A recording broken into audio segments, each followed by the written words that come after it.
Just a thing with like Virgil's attacks. Do they? It's got like both the first attack and the second attack on there, but like I can't choose one specifically. How does that work? Will it just do both? Click it. Let me check it out, and then just click it. Oh, okay, so it does both. Oh, use your NPCs.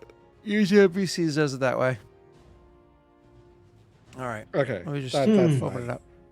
Hi, everybody. How are y'all doing? I'll just call both of his attacks before I click it. Like if he's choosing different people or choosing the same person, that sort of thing. Yeah. It also, you can separate them, like first and second. You can make 2 separate attacks if you wanted to. Funny enough, those are actually written under melee instead of ranged. There isn't a ranged. So when you open up this thing right here, this like menu box, when you click the little settings. Oh, I see. There's a ranged ticker. Ranged tick. Okay. Yeah. There's also a special attacks tick too. So, yeah, and that allows you to do it that way. And if you wanted, you could separate them and just do crystalline bolt first, crystalline bolt second. Hi everybody, how are y'all doing today? Doing well? Doing very well. Hi Neil, how are you doing? I'm good. Is Jake there? Oh, his face is covered. No, Hey, Jake isn't here. He doesn't want to talk to you. Oh, I was. Oh, Jake, I didn't realize that. I thought you were gone. Nope. Oh, that's his alarm. He's leaving now. Go to catch my flight. His phone's like, warning, creepy American detected. This is an Amber Alert. Amber Alert! Amber Alert! All right.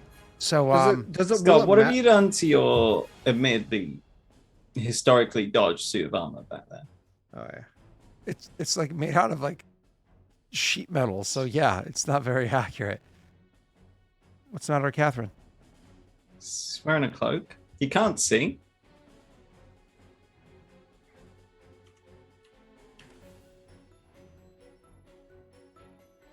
I still can't believe that they made you that suit of armor to fit, Scott. I've literally stood next to it. It's optical illusion, dude. We know what you've done. And spun in circles with it. Anyways. Has anyone seen that? Everybody has. No, I don't think anyone has. I'm too tired to do it right now. I'm still waking up. All right. You need a coffee, sir. I do. I didn't make it coffee yet, but why don't you go get a coffee now? I can entertain chat. Are you casting aspersions over my ability to entertain chat? I mean, is that all you can manage in terms of facial expression with the Botox? You're like, I want to show doubt, but all I can do is squint. Man, I'm afraid of needles to the point where I got vaccinated, but I didn't get boosted.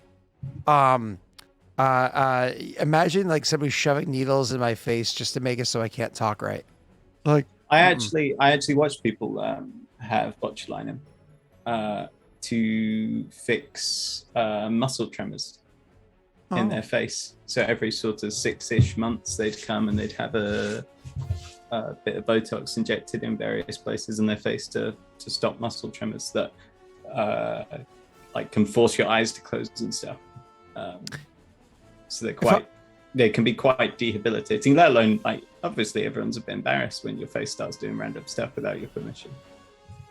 It was cool to see. I know if there's any botulism going inside of me, it's going to be because the restaurant doesn't know how to handle their food correctly. Well, botulinum toxin and botulism are different, but that's good. I mean, it's literally botulism is where it comes from. They're different, man. I mean, botulism is the bacteria where they get the what would you call it? Toxin. Toxin. Thank you. I was gonna say paralytic because I couldn't think of the name of the word toxin. But all right, so we can play the game. I'm actually surprised Jake doesn't make more toxins. I suppose he's actually a halfway decent chap. Most people I know, when they want to play alchemists, they're like, all right, so we have a problem. Let's just poison everyone. And then while they're all like, kind of like folded in half and vomiting and cramping and in pain, we just walk up and kill the few we need. Did you guys see that, Kingmaker? Yeah, I feel like it gave some soldiers the shits. Jake is like, that was an option this whole time.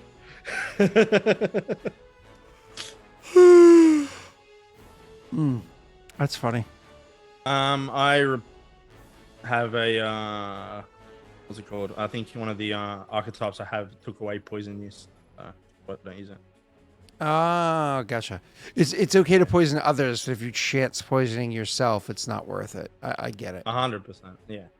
Yeah. That makes sense. The drawback of this archetype is like poor labeling. You like pull out 2 bowls and you're like, which one of these was the poison?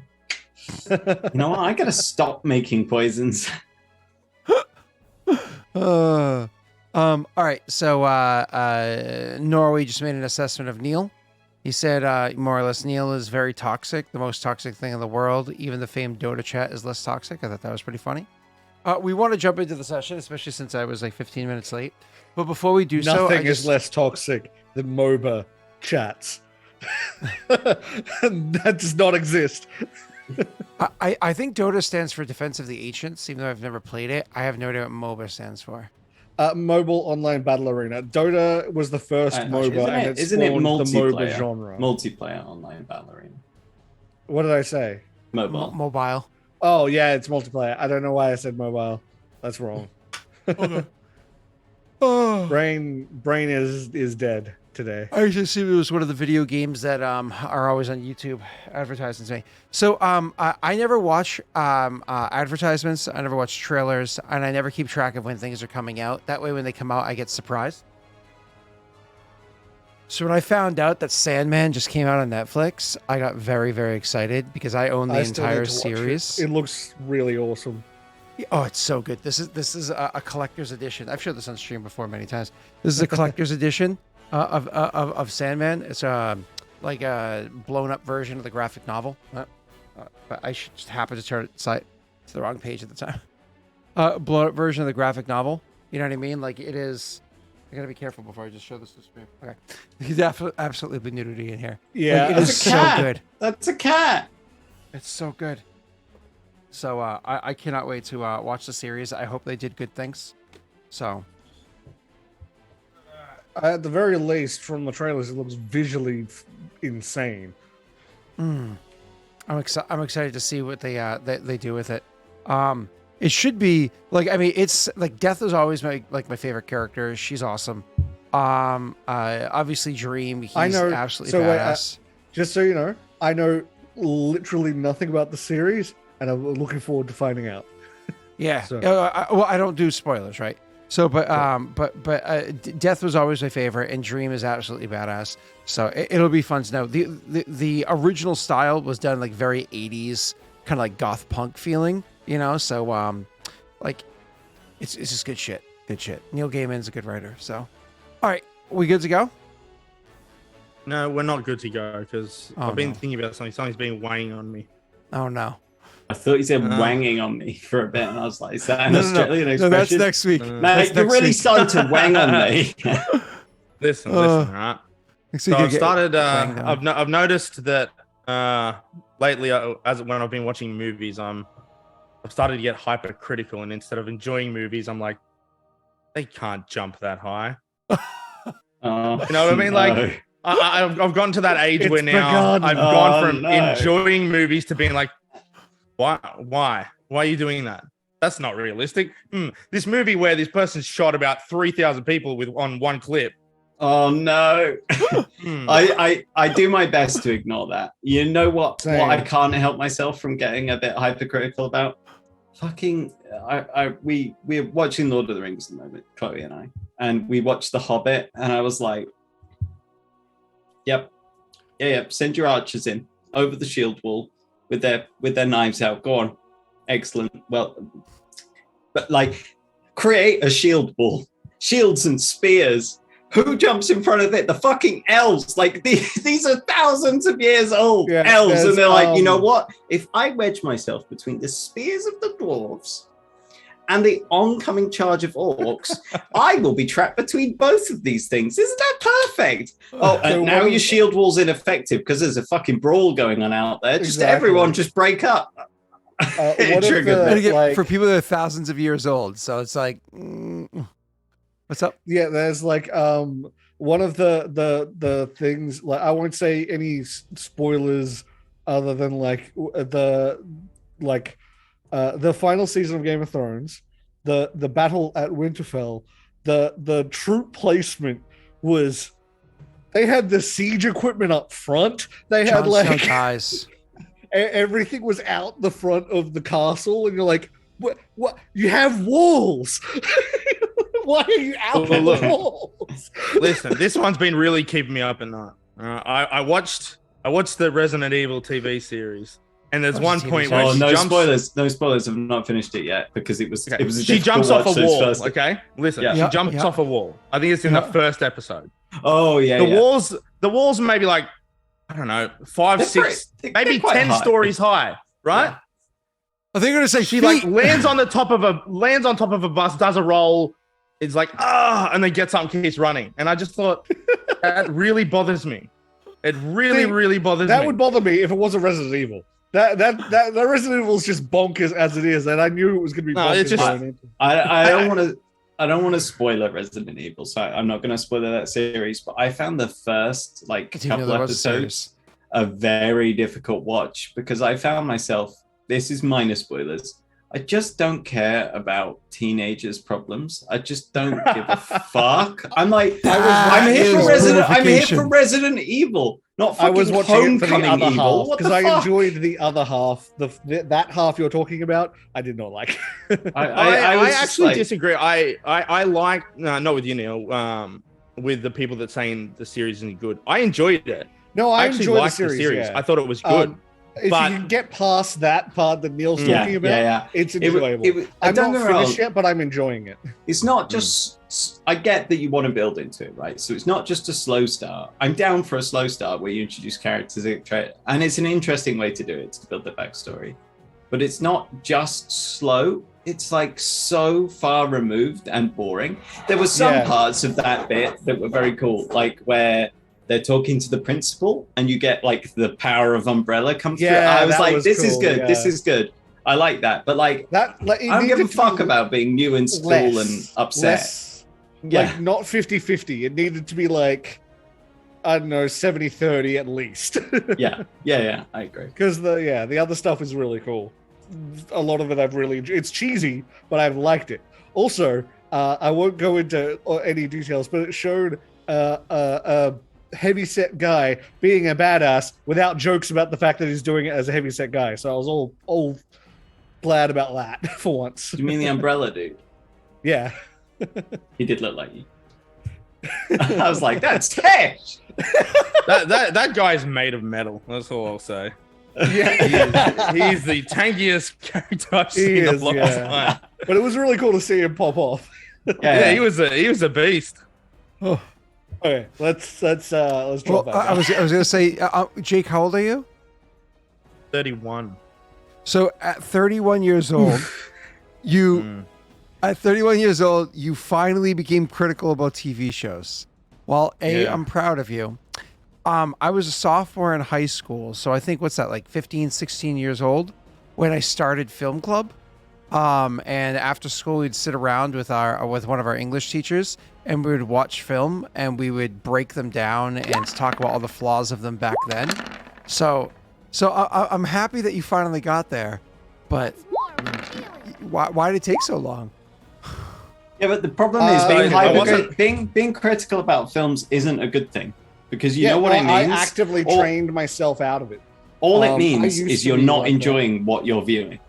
Yeah, that's all it means. That's why I stopped most series. And if you talk about it to people, they just think you're a cock and don't want to hear you. Like, you know why this sucked? And they're like, oh my fucking god, I'm gonna go to the kitchen in this party. Bye. Like, no one wants to fucking hear it. Oh, I'll go in the trained kitchen. myself out of doing that so that I could enjoy stuff. The stuff that really gets me is when it's something that can yank me completely out of the moment, because that stuff is what makes me start doing that again. And so, as long as it doesn't yank me out of the moment, I'm usually along for the ride and enjoying it. But it took me a while to get to that. I kind of just take it for what it is. Off at the moment. He doesn't. We knew where you were going. We knew where you were going with that. Out of the moment, not you, Tash. You were fine. We're talking about Neil. We knew where he was going. Anyways, that's why I stop most series. As I get bored. I'm like, so it just gets boring. But all right. So back to game or start. We're on game. a boat. On a motherfucking boat. Okay.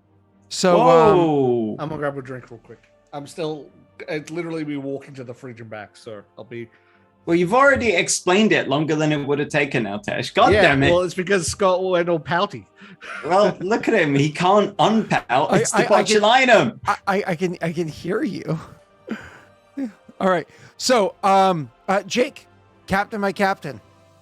Would you like to let us? Actually, he's LT Centurion. Captain, my captain, on the boat. When last we left off, you guys went to the Black Knights area. You were laying a trap. And then you were like, someone's here way too soon. Oh, it's people like robbing the place. What do you want to do? We can kill there is them no and boat eat plan. them.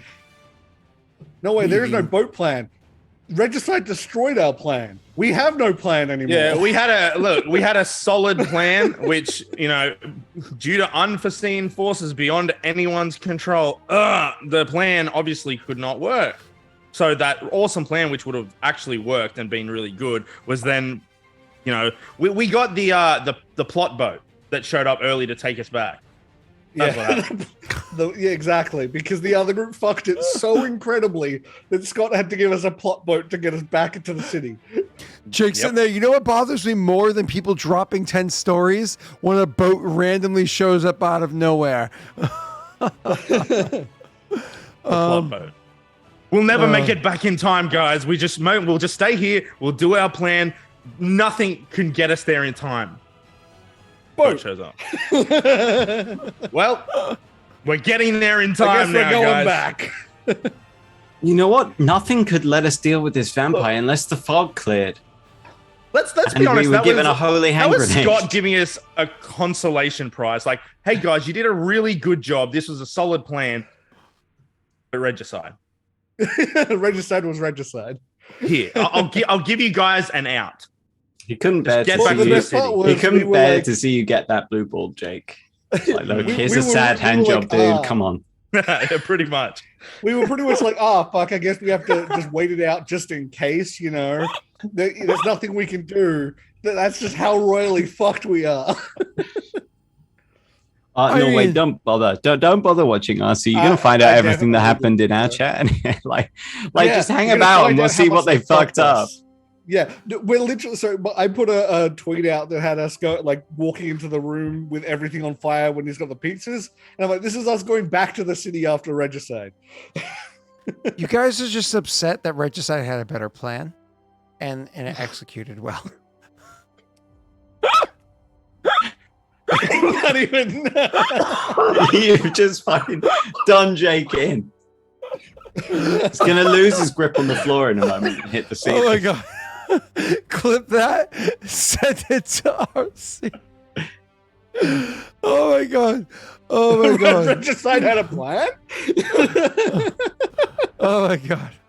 Oh. RC doesn't have plans. Oh my god. That was actually, this is perfect. This right here is exactly what's going on.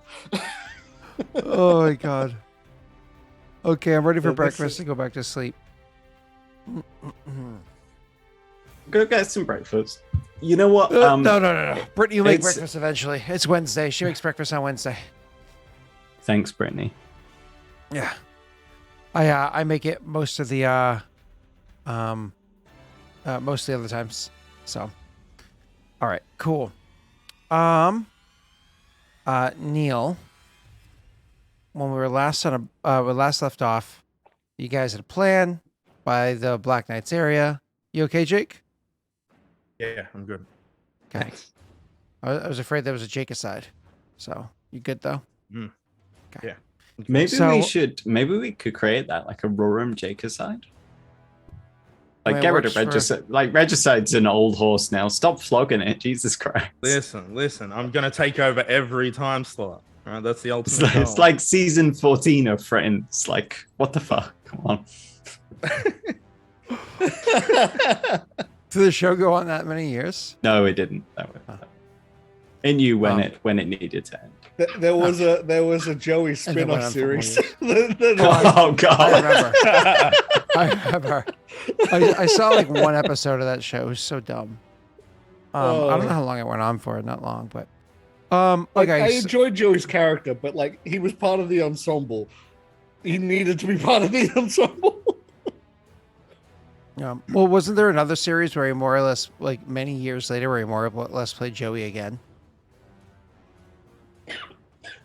Like he did another series where he was the main character, and his character is more or less Joey from Friends again. But he was much older. I do know what you're talking about. Yeah. I don't know the name of it. I never watched it, but he's not a good actor, so But either way, it's not his fault. His entire acting career was playing one part, so no ability to extend your range of emotion. I mean, kind of like Botox. I mean, it works for some people. I mean, look at Ryan Reynolds, who just plays Ryan Reynolds in every movie. And in every goddamn ad on YouTube. Ugh. Here we go. Did you see that? The eye roll. I'd like to point out, Scott, that you said in every goddamn ad on YouTube. Yeah, I distinctly remember, and I quote earlier, I don't watch ads. I skip as soon as I can press skip. Bruh, you said you don't watch ads. That ain't not watching ads. You just said that Ryan Reynolds appears in all your ads. Oh, movie advertisements. I don't watch movie advertisements. That's what I was referencing. My apologies. Trailers and movie advertisements. You mean trailers? Trailers and movie advertisements. Yeah, correct. Yeah. What? But movie advertisements are trailers. There's multiple ways to advertise. No way. Please roll on this. Wednesday at 7 a.m. Inclement. Be there. We won't. All right. We're not a movie. Yeah. Scott, do you think this is a movie? Yes. What the fuck was that, dude? No way. The idea was just lighting your pipe down there. We were setting it up so if he was rational, Regicide would get to kill him because he would send his forces after Someone clear what Scott was just. If he was irrational, then we would get to kill him. It wasn't like it wasn't meant to be based upon irrationals and like even either or situation. He was probably going to send someone after us. At the very least, some of the forces. I mean, that was the Norway's take on the plan, and you guys take are separate, different, but unfortunately, we never get to see who was right because of Regicide. So it was a Norway hot take. Okay, that's all I'm saying. Okay, so let's get into the actual game. You guys are on the boat, and I believe you're immediately heading back to the place. It was literally remind me, Neil, the fear person. Oh, the Kraken. I was like, did you guys kill everybody? But no. He used the Kraken. He asked me to remind me because he associates me with tentacles. I thought it was the number 21. I was trying to associate you with nubile, but either way. I'm fucking 27 now. Jesus Christ. You know, Brittany actually asked me how old you were recently. I was like, I don't remember. 25. Is it because we told it on camera? She's like, how old is Leo? No, I think she was asking about Messi, but forgot the name again. So wait, that's worse. She's asking about a Floridian dude. Yep. Oh boy. But it feels like Florida there this summer, so that makes sense, right? Slight aside, Floridian aside. Apologies. I had Cubanos the other day. My friend made them. They were really good. Put it in the bathroom. It's a Floridian take on Cuban food. Super nice, man. And nose. Since he's leaving, I'm gonna look it up. Yeah, why not? Why not? Let's see. Oh, you mean like a panini? Yeah. Oh, I know this. Yeah, ham and cheese panini. I've had those. Absolutely had those. But it's not just ham and cheese. So it had a singular slice of ham in it, but it had what you can barely see is it had some kind of pork beginning with M, and it's marinated in coriander and lime juice and orange juice, and then slow cooked and then crisped off, and it was very good. I just want to be clear: coriander or cilantro. They're the same, but they're not. One seeds. It has a different flavor from the leaves. No. We call coriander, and then coriander seeds. Coriander seeds are coriander seeds. You see, because it grows from the seeds, so it's the same thing. It's like what the fuck. Cilantro works too, but either way. So, all right, cool. Let's get to the game. You're on a boat at 7:44 in the morning. I blame Jake for this one. You're on a boat at 7:44 in the morning, and you're actually, I think in the game it's actually going into the evening, correct? Because you're hoping to get attacked overnight. So you're on a boat and you're about to start heading back to the. So it was almost sunrise when we got on. Oh no, wait. Yeah, we were going to wait to sunrise. Yeah, that's right. It's overnight that we're sleeping. That's right. I remember now. God damn it, Tesh, we're done with your interruptions. Don't forget the new Aurorum lore as well. Krakens do not attack boats with 12 people on. Nope, 21. 21, whatever it 21 was that's why I just referenced the number 21, Jake. I thought his Krakens only go for if there's over 21 people. If it's less than 21, it's not like an hors d'oeuvre. No. If it's they're like I need to see your shipping manifest, and I had 21 people on board. Let's get the tentacles out, boys. You're heading west. So the fun fact is, guys, I'm a bard and I deal psychic damage with every quipped scar. That's actually accurate. That's accurate. So we're heading west. You're heading west inland, back to Malisla Harbor. You finally got out. And you're heading back into Malisla Harbor. So, because what we were saying is you guys wanted to be able to take a long rest or whatever, because Jake's like, I'm useless. I'm spent. I'm absolutely benign in any upcoming adventure. I need sleep. So the idea was you could actually rest on the ship, as it was traveling however many hours back westward. I think, did anybody want to do any form of watch, or did you all want to take advantage of the long rest?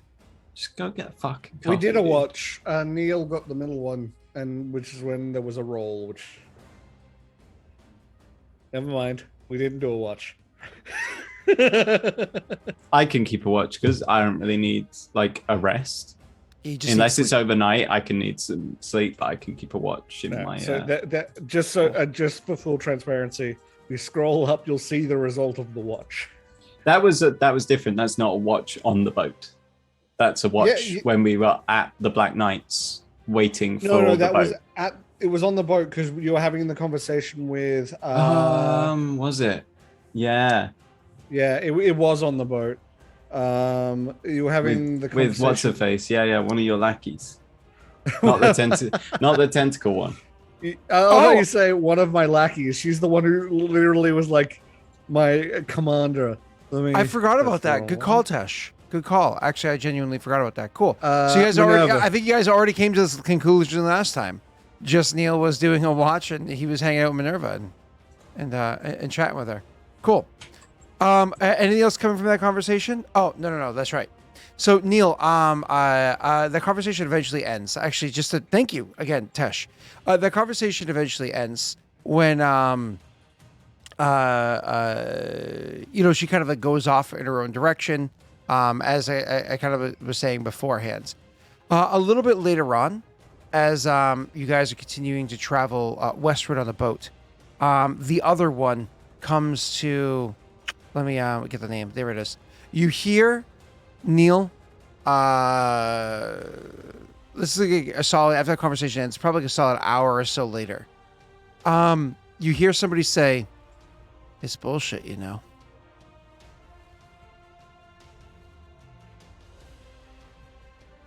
Are they speaking in my mind? No. You actually Good. hear the voice.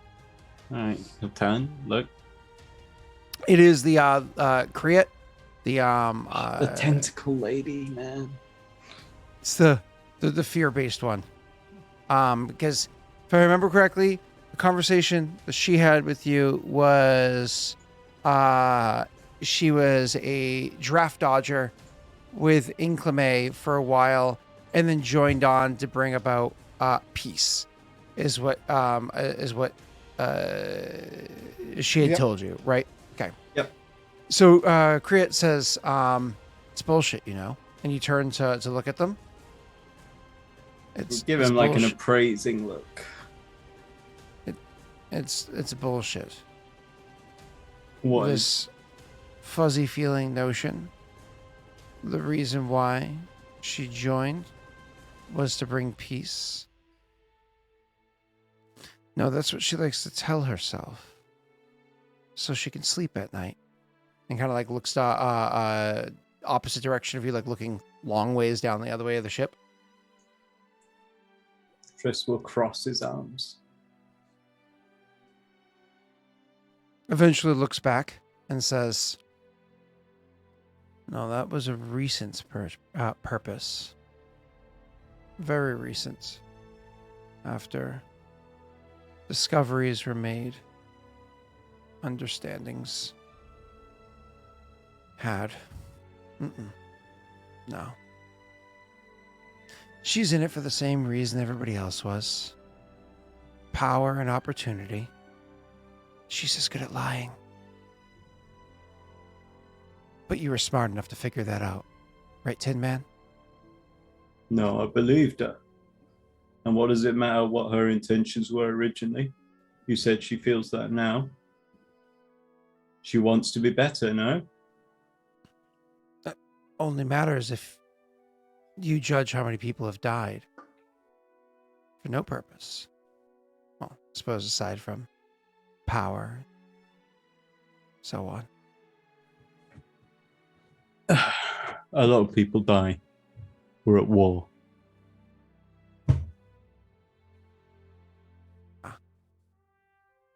Good soldier. No. Not good soldier. I'm from Peridel. We're at war with pretty fucking much everyone. You know who I'm not at war at? People who are in Peridel. As I said to her, everywhere's Peridel, no war. No fighting, less death. No, that just sounds boring. But just thought you might want to know. You think less death sounds boring? Less war. War has its moments, doesn't it?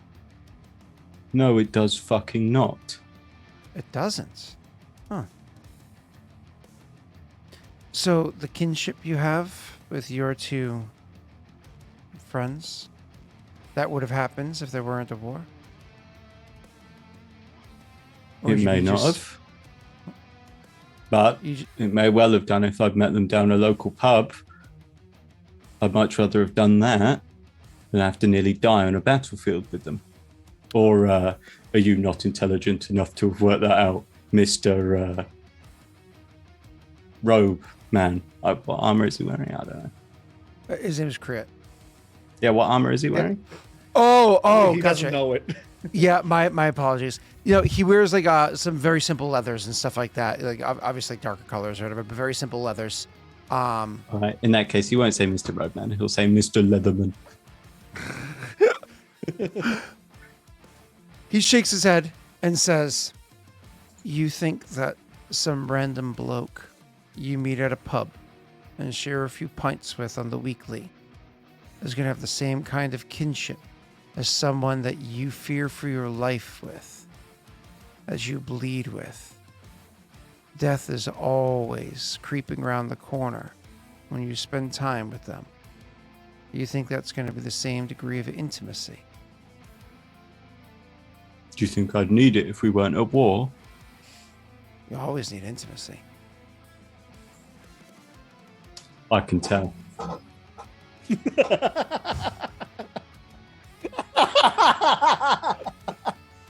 Nice.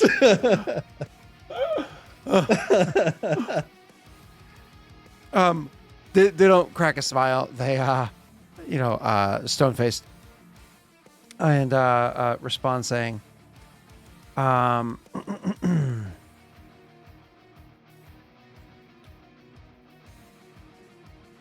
war has brought you so much.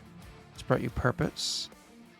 Otherwise, you'd be plowing some field or farmer's daughter. War has brought you love. Has brought you fame. It's brought you wealth. War has done a great many things for you. And you're saying you hope to see the end of it. I'm wondering if you truly believe that. Or if You think Carrick and I couldn't plough a field? Have you seen the fucking size of him? You'd hear like a wicker in the distance. On the other side of the boat. It's not whether or not you're capable of plowing a field. It's whether or not you feel fulfilled. You look at me, and you see a man created by Paradel's wars. I'm a man, a Perrin, created by Paradel's peace. It's my choice to serve, my choice to help, so that others can have the upbringing that I did. You say that. I'm curious what the truth is. Why don't you have a look inside my head? I don't do things quite that way. I'm not as manipulative. He says again, looking not as far, but back the other way for a moment before looking back.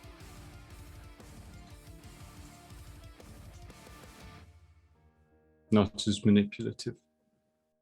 No.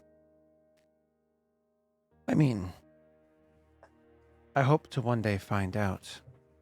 But I watch. I listen. I don't walk uninvited into others' minds.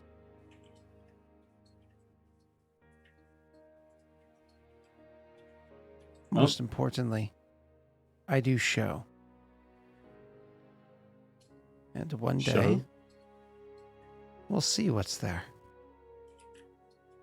Sleep well. And what do you mean by show? As he's like turning to walk away, he'll kind of like gesture towards one of the tentacles that's like flailing about. I don't know if you could see it though. No. Yeah, I think only Tesh could. So. Fuck you too then. All right, cool. That is that. You made a perception check and you failed hard. That's right. Because that perception check was going to have X, Y, and Z. All right. So, you, eventually it is, I think, because of the way timing worked out, you were arriving back at Melisal Harbor in the morning. Can't remember how many hours I said it was to travel back. Did I say it was 6 hours to travel back? I really don't want to do the math again. So you said we were going to get back like a little bit before dawn, wasn't it? Yeah. Because it was supposed to be relatively quicker travel. So I think like 6 hours later, you guys eventually find your way back there. And as you go pulling up into the port, you can see that the sky is changing hues. The sun hasn't actually crested over the horizon quite just yet. And I believe dawn is after the sun finishes coming up over the horizon, which is always so frustrating when you're trying to plan being somewhere for sunrise and you arrive on time for sunrise, the sun's already in the sky, and you're like, curse ye and your phrasing. But you can see the sky is already starting to change colors, become lighter hues, etc., etc. Hey, you. Hey, you. Hey, you. Oh, Neil is 27 now. He's getting old. Throw Wink in. Don't say that's old. I don't want to hear that's old. Not that old yet. Okay, but he wanted me to wink at you when I said Neil's 27. Okay. She caught the wink and then said, "Hey, Messi." Well played. I hope that's the name. I hope that's the name, Messi. She's yelling at me for saying that. She's like, "Ew! You correct that right now."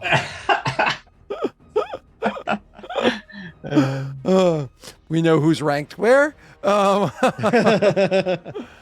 Awesome. All right. You guys go pulling in as the sky is becoming light, even though the sun can't quite be seen on the horizon yet. So, either way, Jake's character, I imagine, wants to stay on the boat for another couple hours, catching up his rest. So he'll be good to go. What do you boys want to do? Tesh, I think you are already good, aren't you? Say again, sorry. Are you? I think I'm good. Oh, you're good. Yeah, I just swapped around some of my power slot, my augment slots over the long rest because we're not fighting out. We're fighting in the city now, so I wanted to swap stuff around. Yeah, makes sense. Okay. I think that's all I did, and then of course healing overnight. But otherwise, that's all I really wanted to do.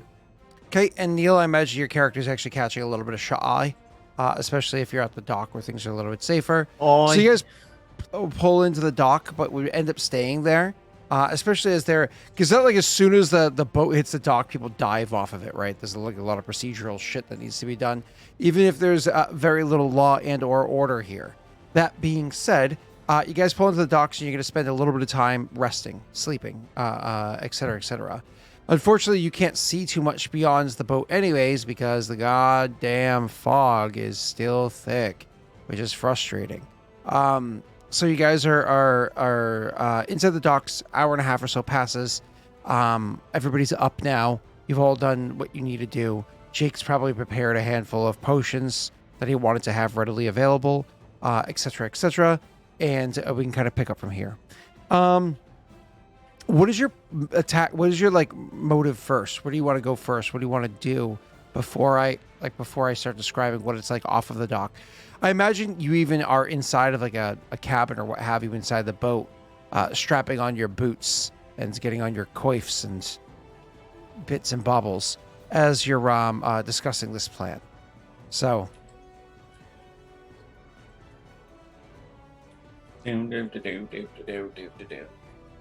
As you're tying up bootstraps.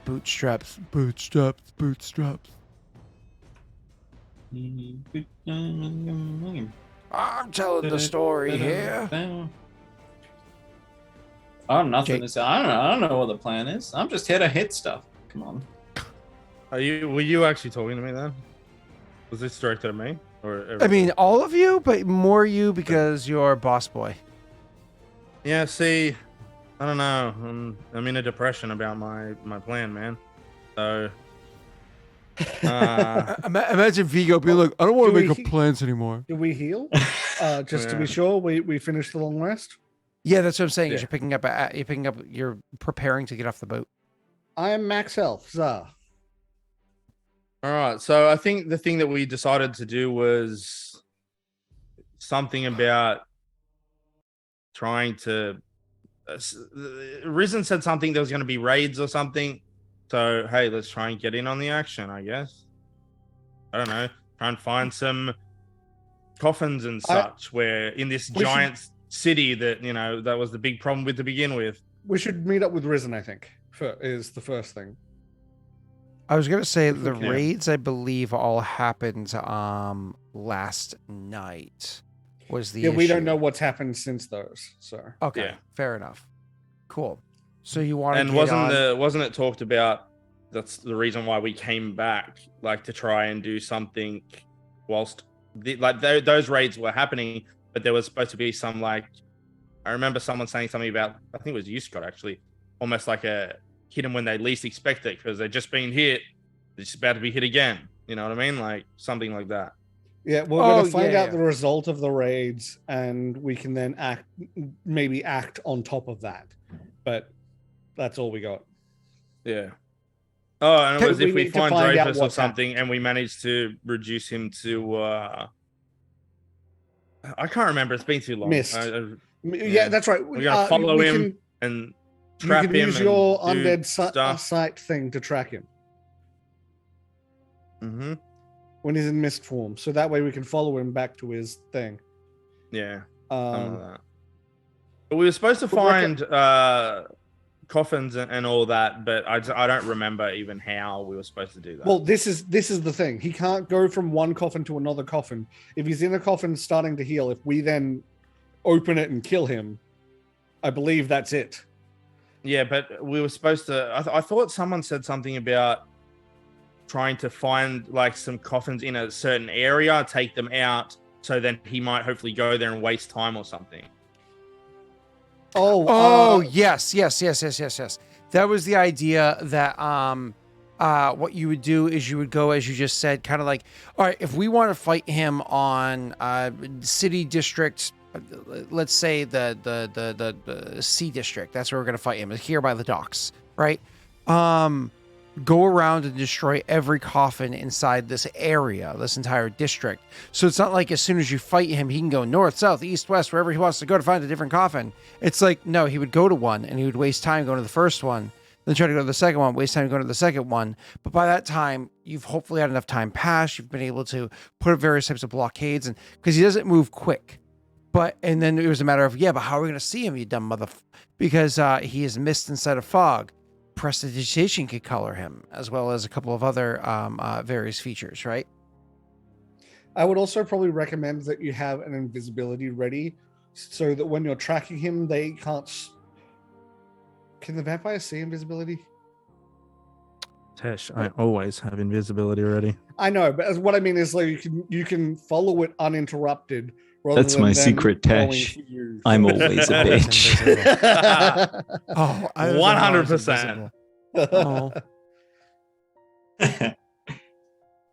100%. Anyways, so yeah, the what was I saying to you, Tesh? I'm sorry.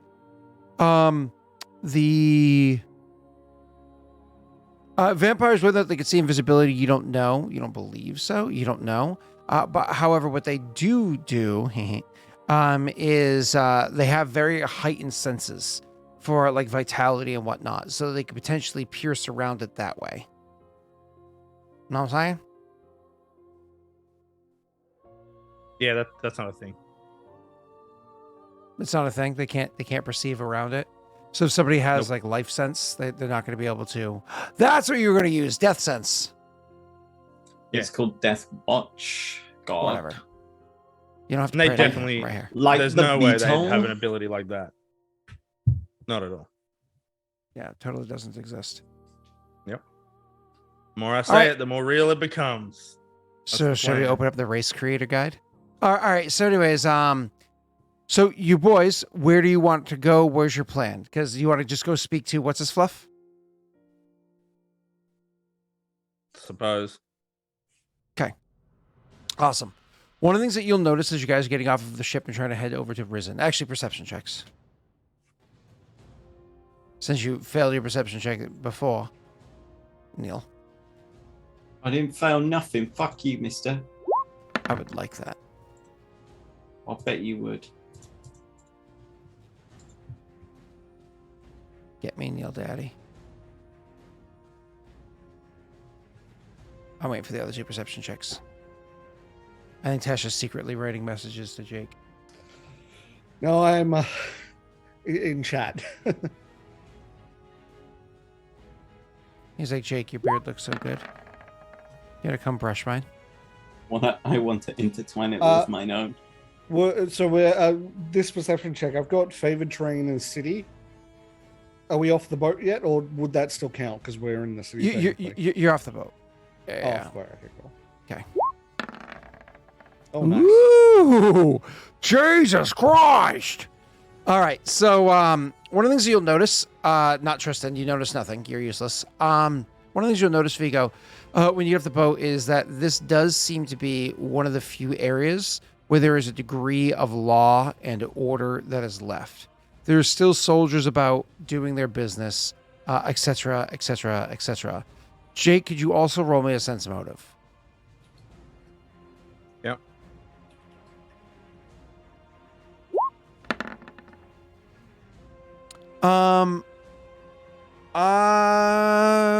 You know what? Honestly, that's just so middling, compared to what you guys tend to do. Let me just double check before I give you more details. Not that it matters as much because Tesh just crushed it with his previous check.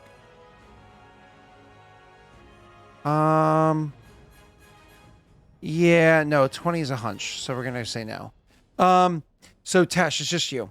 What you've noticed as you get off the boat is there's still soldiers about here. Like, it's actually, you guys know this. This is where the district was that was kind of being watched after by, I think, Yolanda or whatever. It's in the notes.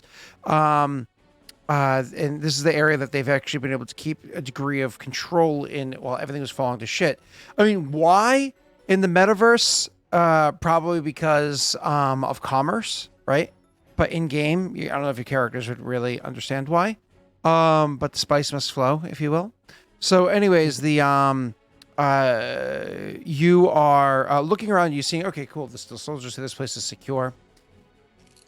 Then you notice, like, the soldiers seem to be sitting around a bit and chatting a good bit, and they don't have a lot of proper. You know what they look like?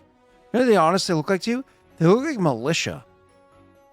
Like, you know how, like, when you've served in the military and you have your soldiers, and then you have your militia, you know, your weekend warriors, your people that are like, yeah, I'm wearing a uniform, but I don't know what the fuck I'm doing. You know, like typical National Guard sort of stuff. You see the soldiers kind of sitting around and you kind of think to yourself, like, oh, there's militia here. But then you also, like, I don't know, if they're militia, why do some of these ranks seem a bit higher than a whole bunch of recently recruited militia would be wearing? And those uniforms don't all seem to fit proper, too. Oh, dear. But they are still doing the paperwork of collecting in. The boat arrived. Like I said, there was time that you were safe while you were on the boat because of the militia, what have you. Sorry, because the paperwork was being done when the boat docked and the manifests and so on and so forth. But go ahead. I'm sorry. So we're not exactly being subtle and hiding who we are. I want to pick one that's like ordering others around and watch to see his reaction when he realizes we're walking off the boat. Sure. So you've already walked off the boat and you're kind of like walking through the dock district, you know which is where like, you're able to see this. When he notices us, essentially. Sure, You know what I mean? sure. So you're looking at one that's kind of like, hey, you lazy fucks. We got some shit we got to get done. Can I wait a bit? Did you hear me? Get the fuck up. And they're like, and they're getting up and going over. And you're like hoping to have them catch your eye. So you're like, showing rare. Kind of like, ooh, I dropped my pencil. Hoping that he notices you. Like, what's the... No, as in, I assume... I mean, I'm in my crystal suit, so I'm not exactly subtle right now. That's fair. So you never come off as a soldier when you do that, though. You just come off as a freak show. No, but I'm walking with two officers, essentially. Yeah. No, an officer and a high-ranking warden. I'll let you roll sense motive. Okay. I think you're good at this, too. I think you are the one at this. I am.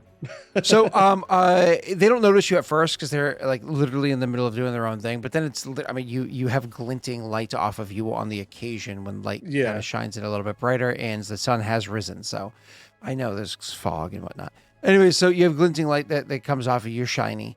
So eventually they would kind of look up and see you guys, and you get the sense that they recognize you, but they don't say anything. They don't do anything. Like there's a very obvious recognition of who you are, and they just kind of like turn and go back to work, and even go up to one of their soldiers to start giving them like an order.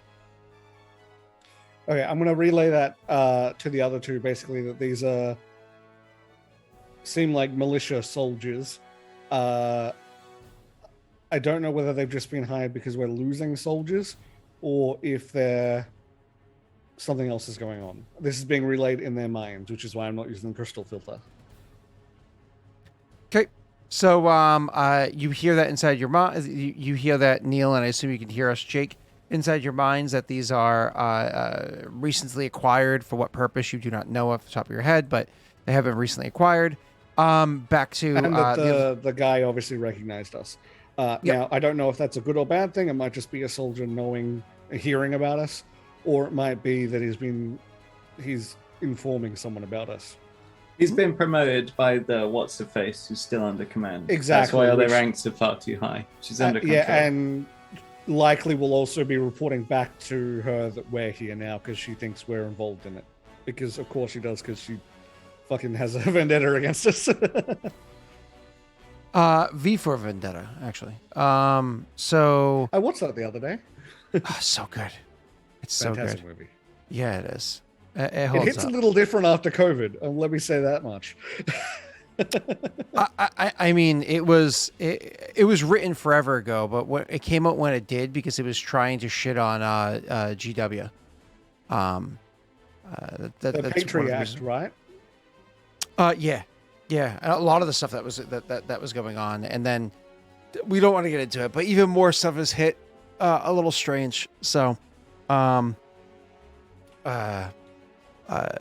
anyways, yeah. Whenever I talk to people in the United States about Australia, I'm like, oh yeah, I got a couple friends in Australia, and they'll be like, isn't Australia where people like get huge fines or get arrested for leaving their house? That place sounds horrible. I'm like, it's not exactly how it plays out, and it's not the fines that are horrible about Australia. It's the bogans and the spiders. Okay, let's be serious. So, Jake's nodding. All right. So let's keep going. You Jake, you heard that, what he informed you in your head. Do you guys do or say anything different? Or do you just keep walking along? I think. I mean, you can speak in your head. Obviously, they can't respond. I'm sorry. No, yeah, this isn't me speaking out loud. This is me saying as a player. I think we should just keep going and try and find Risen. Is it Resin or Risen? Risen. Oh, it's actually, so you're confused because his name was Resin. Rezin. But that was because he was using a fake name. His real name is Risen. Rizen. Yeah. Yeah. He just wasn't very creative. Cool. Awesome. So all right, you want to just keep going then? Yeah, I mean, what else can we do? Go up, talk to him, find out little information that's really going to help us in the long run. Cool.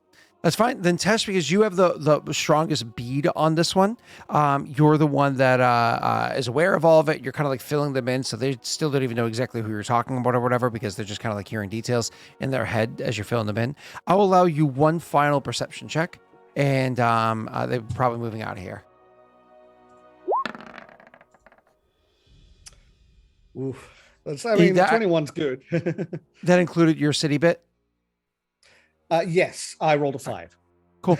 So you see, like I said, that he went over, started giving orders to people. He says something to one of his soldiers, who immediately kind of like stands up and then turns and walks off and into the fog. Goes a different direction. What direction does he walk in? Is it towards the makeshift barracks? It's a really good question. That's a pretty easy check for you. I would make that a DC 5 intelligence check. Okay. Actually, I don't even see a DC 4. I'm just letting you know I've taken a pass without trace. Okay. Oh, cool.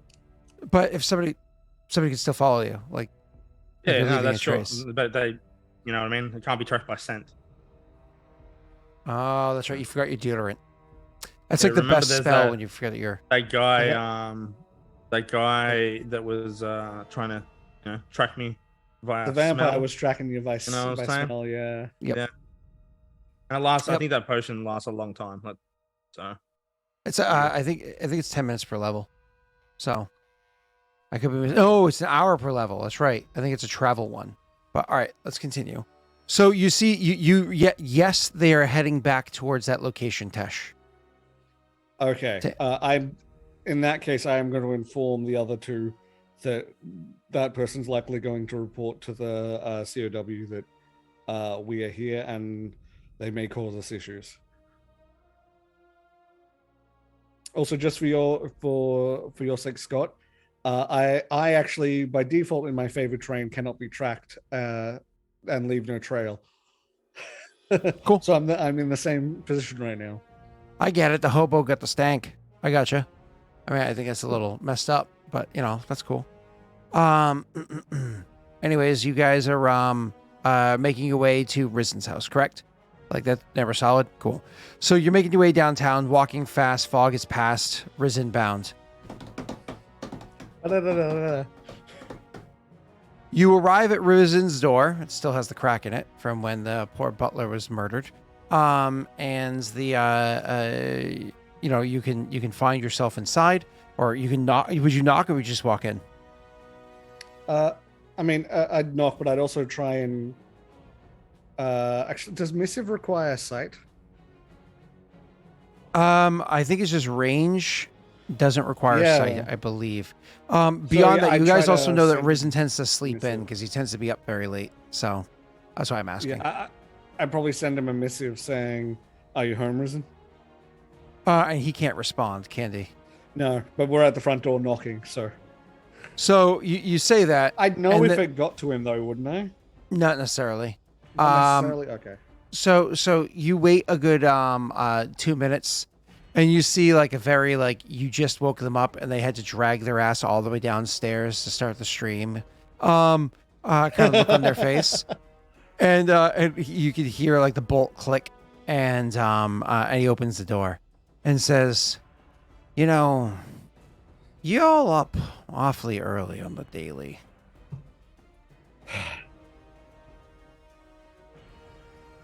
Things have been rather interesting. I hopefully. We'll all get a sleep in soon. I just mean, I told you there was a raid happening last night. You couldn't have found an inn. That's fine. Who's making breakfast this time? Who did it last time? Viggo. Anyone but, Viggo, of course. All right. Okay, you go ahead and roll us a profession cooking check. I do not have profession cooking. However, I have profession soldier. Ah. So you're getting soldier breakfast. But what if he doesn't have soldier ingredients? He does. He got water and he's got other things that are vaguely brown. Okay. Oh, he's gonna make the what do you guys call that soup out in Britain when you throw all the leftovers into a pot and just go, that's food? What's that thing that you guys make? It's not a soup. Do you mean like bubble and squeak? Is that what it's called? Bubble and squeak? That sounds horrifying. It's not a soup. Whatever it is, I don't want it. I mean, I'll try almost any food once. Cooked potatoes and cabbage mixed together and fried. And you just throw like whatever's inside that's like one of those, you do that to more or less to not waste leftovers, right? Yeah, I think so. Yeah. So yeah, that is what it is. Yeah. Takeaway for breakfast. Yeah, we'll just stop by at McDonald's on the way in. British food in English, the best sandwich.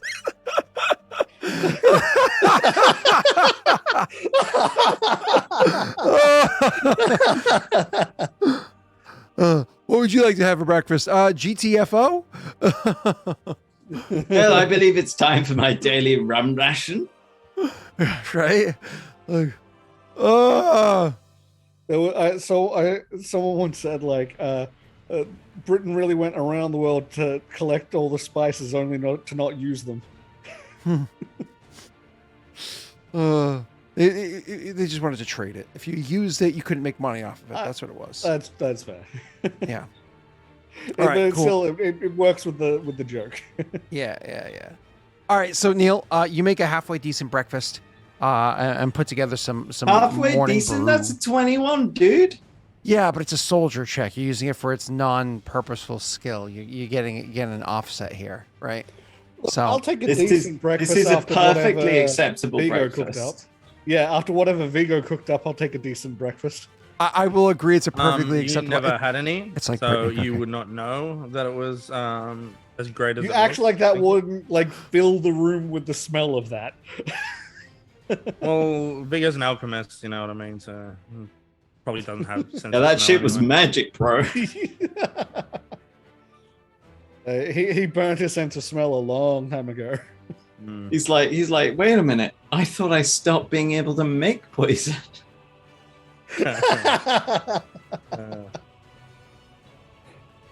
All right. All I'm saying is Trish that morning did not look get good. Jake to cook for them. Later in the day, looked great. That's all I'm saying.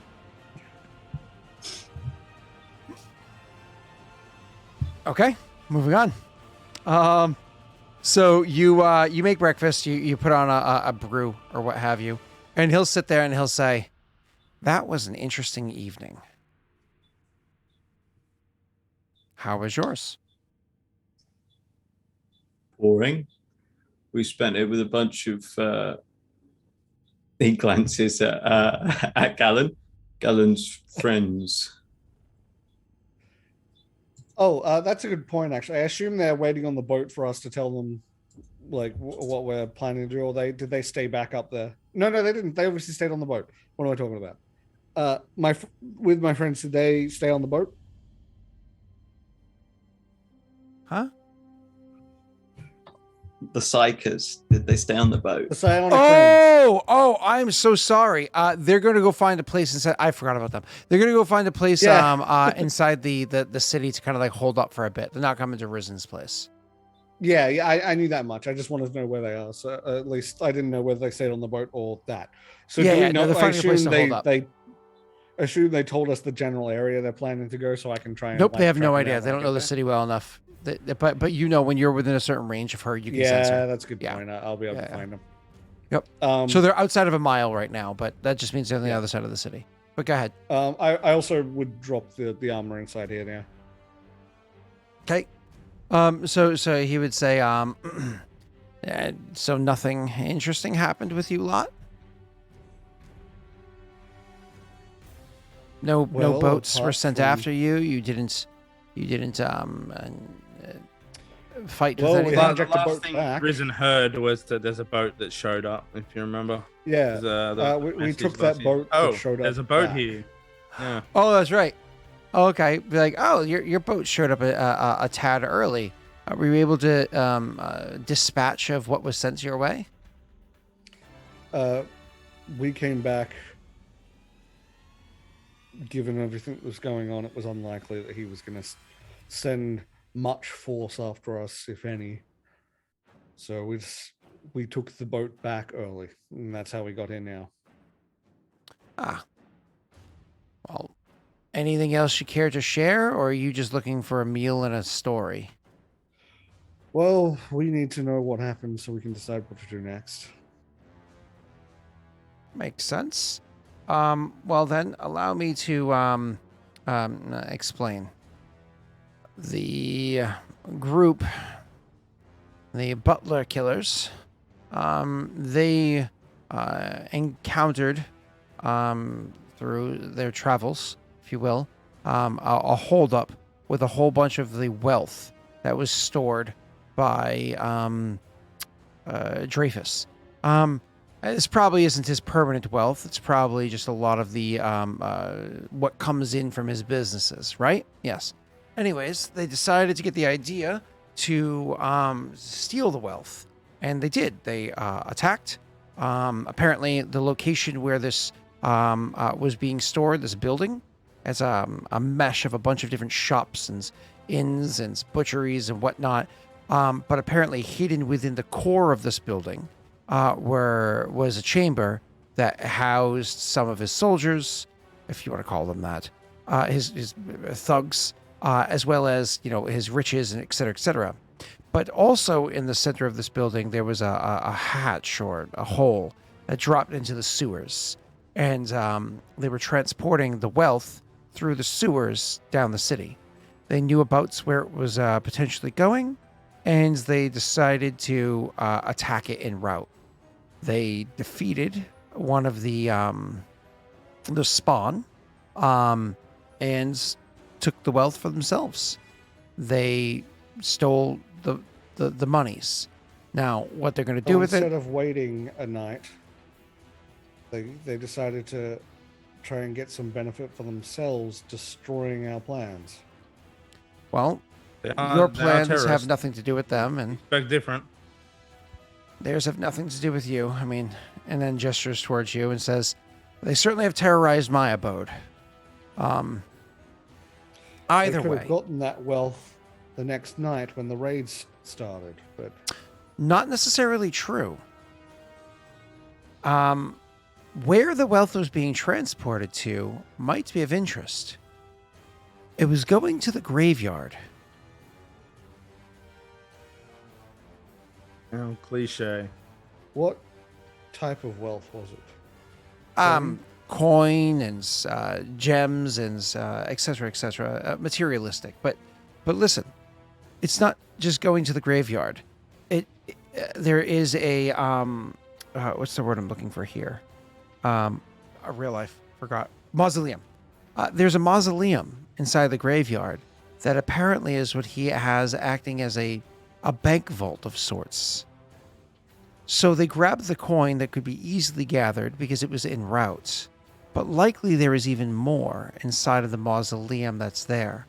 More importantly, that's likely where he even has one of his coffins is likely inside of there as well. That might be a good location to expect or to plan for an attack against him.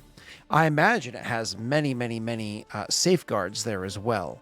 So any engaging with him near the graveyard would likely put him inside the mausoleum.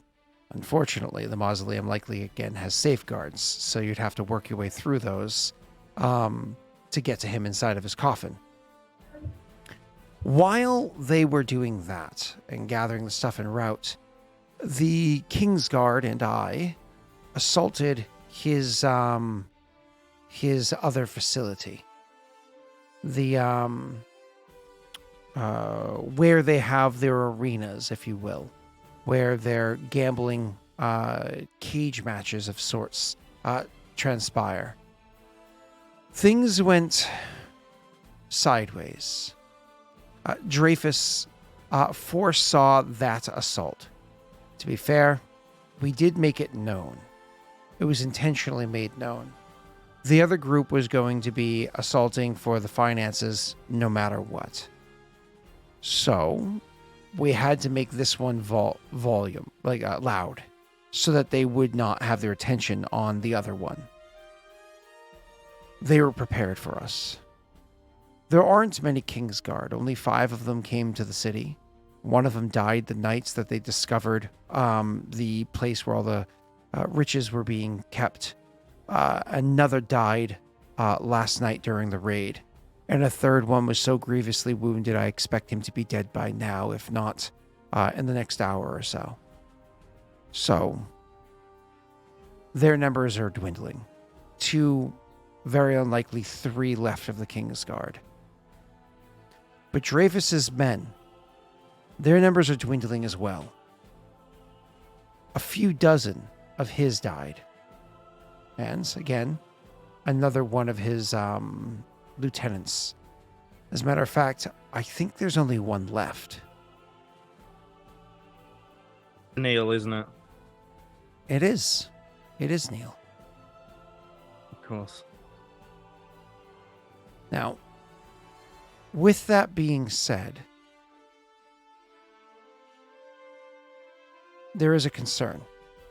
The Kingsguard that died 2 nights ago, he was collected. Yes, I remember that part. I believe you did inform us. Oh, we did go over this. Thank goodness. He says and kind of like slumps over and starts sipping coffee. Yeah. The issue is, what do we do now? Because our other plan obviously went to shit.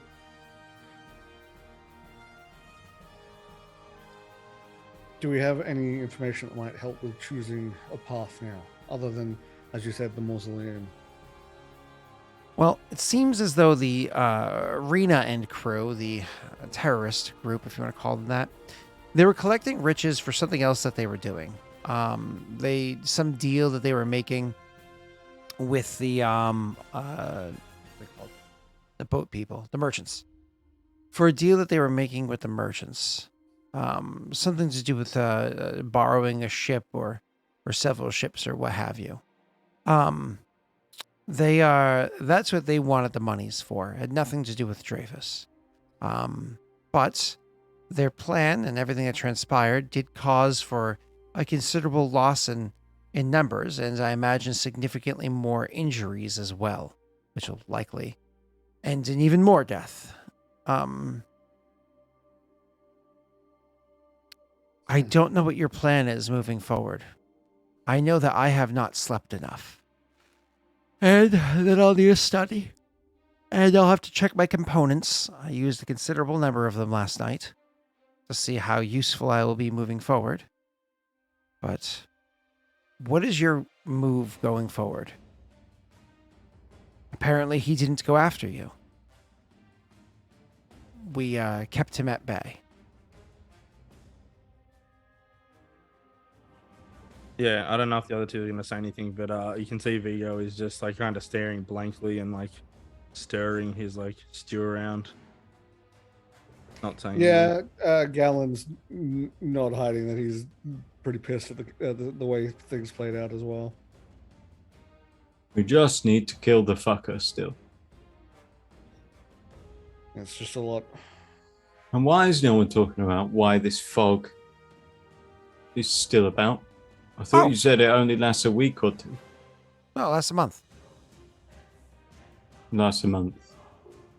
Yeah, it's almost over, actually. If you think about how much time has passed since it rolled in, it's nearly gone. It's got about another week left. That's not nearly over. That's plenty of fucking time for someone to die. I mean, a week out of a month is only 7 remaining, 23 behind. That's nearly over. Did you learn anything that we might be able to use during the assault? Some, I don't know, tactics, positioning, get any documents? He did lock himself down, as far as we were able to tell, inside of his arena area. What he didn't do, which was anticipated... Oh. Have any of you ever visited the arena? No.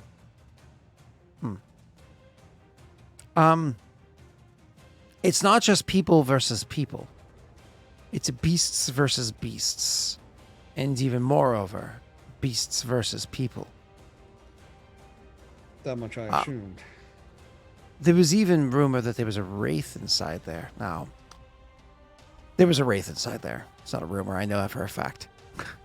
It was actually killed by Ophios, one of Rena's companions.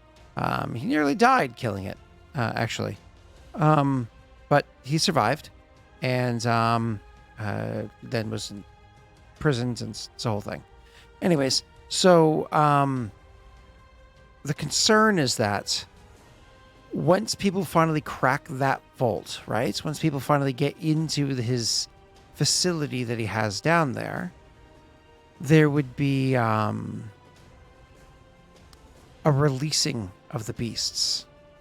No longer are you just fighting against his soldiers, but now you've got magnificent creatures from all over Aurorum that have been transported here specifically to watch them kill, being released against any attacking. The city. Or he's waiting for people to break into his facility and then release them there.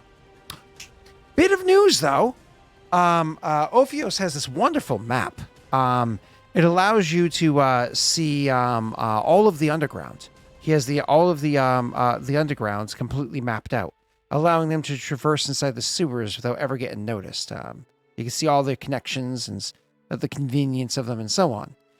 He used that to discover that there is in fact a entrance into that facility through the sewers. Now, we use that combined with a ground assault against his facility to make sure that they really felt the pressure, right? Never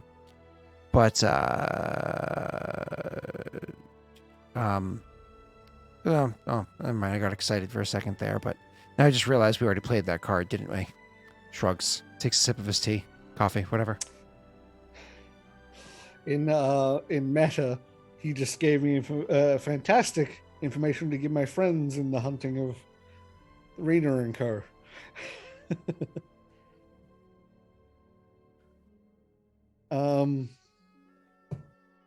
So you said Dreyfus has locked himself in this facility, right? He did during the assault. I imagine he's not there any longer. Okay.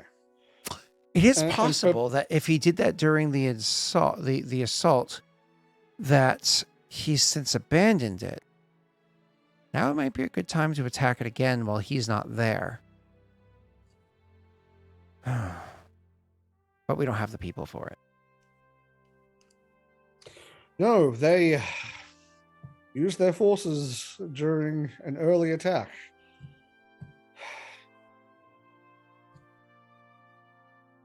Could your friends not assault that, Alan?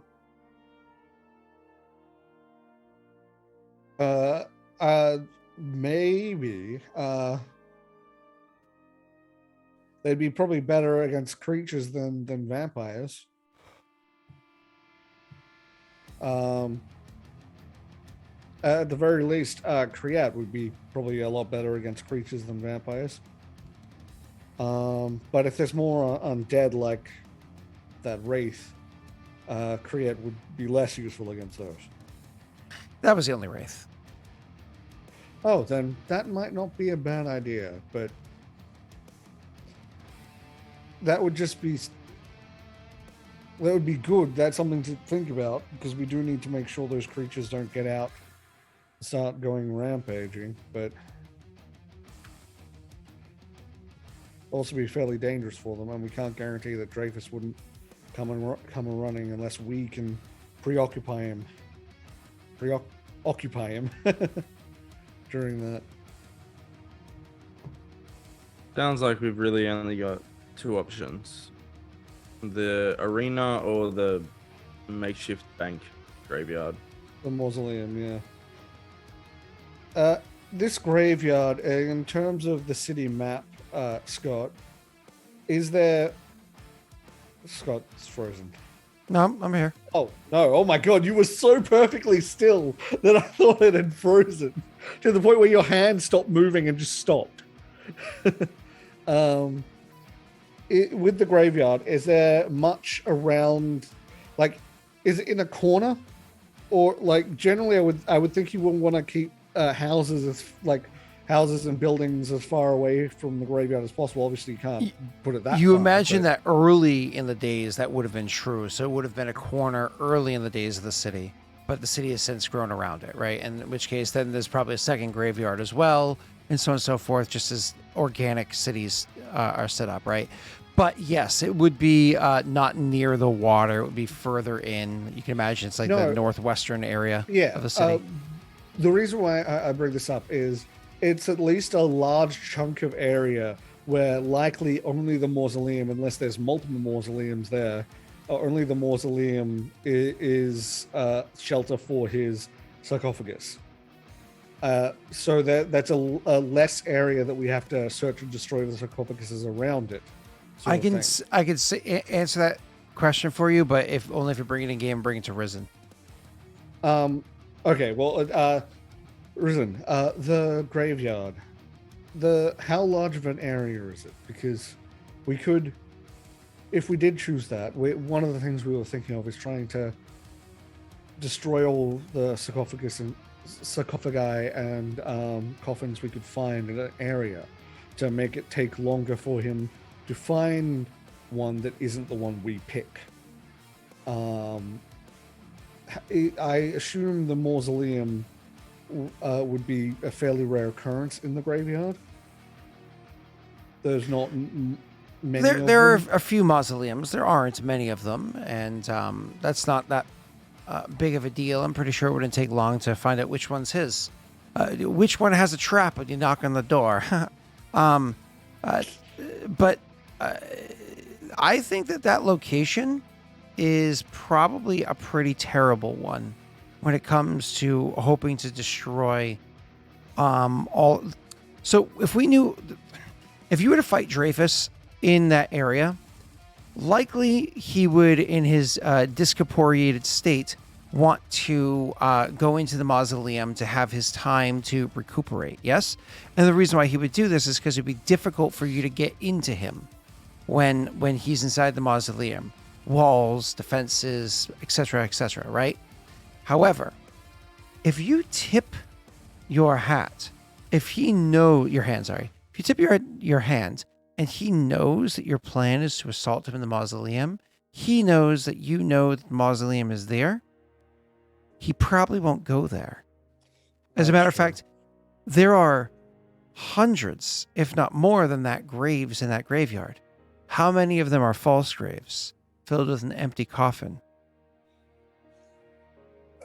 Then if we were to then maybe, while a distraction was happening somewhere else in the city, break into this mausoleum, maybe set it up so there's not, get rid of the traps and stuff, trigger traps, get rid of traps, whatever we need to do, and then set it back up as if we hadn't broken into it.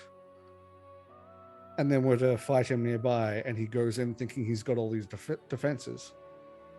It is possible. That might work. But if he has any degree of guard or what have you that's there, I mean, he looks at the other two. I don't know. I've never been into his mausoleum.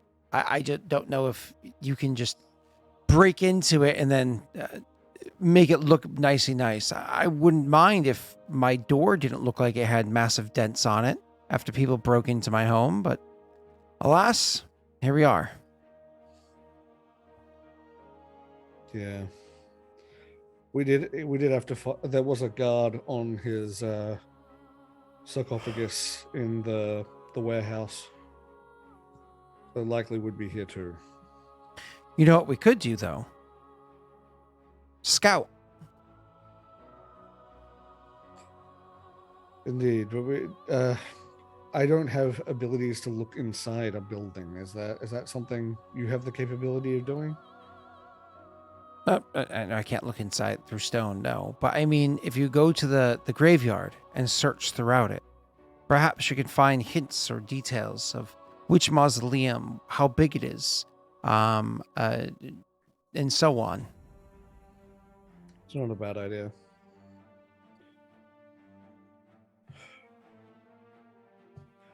I think that's just don't get caught. Only one I can think of right now. What do you guys think?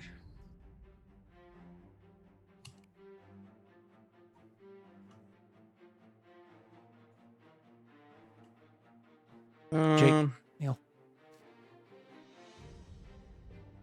I mean, we don't have any options. I mean, in-game Viggo is demoralized and more or less kind of taking a back seat on this. But I mean, at a game test, I mean, we have limited options. So we should take one of the only ones we have. Yeah, I guess I can try and scout it. I have a pretty solid stealth. I won't want to touch the building in any which way because touching the building in any which way may trigger a trap of some kind. Fair enough. So I can try and scout it out and have a look, see what I can see. I assume we all kind of go to the general area though, back you up in case you need it. Yes, I think having you guys nearby would be good, but I can run fairly fast, so should danger happen, I'll get back to you guys. Hopefully, I can also fly above the fog, which gives me advantage against those vampires. How are you going to get from A to B without being noticed going there from Risen's house? And how are you going to go through the fog without being seen, Tesh? Well, if I fly through the top of the fog with all my stealth, I could probably do that. Fair enough. Because remember, the way that like the armor works is it's almost like Predator-like. It changes sort of color to match the surroundings. Oh yeah, no, I know. So you could even, in theory, just going from A to B, you can literally go like, "Hey, Risen, do you mind if I climb out a window upstairs?" And like literally climb out a window, go above the fog, and then go from there. Then nobody would even see, like you just said, which is a pretty solid move for you. But if they're gonna come along with you, that's a good point. Yeah. Yeah.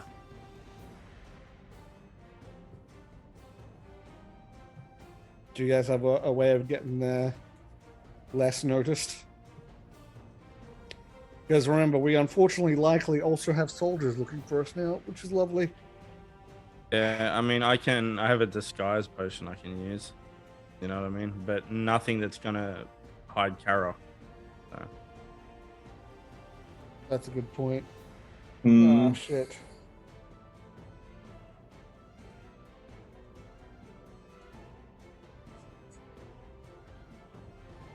Oh, fuck. I guess I could just go and scout and not take any risks. I mean, yeah, there's two options. Either we all go and me and Neil just YOLO it, or, you know. The issue is that way he might yourself. know we're coming. Yeah.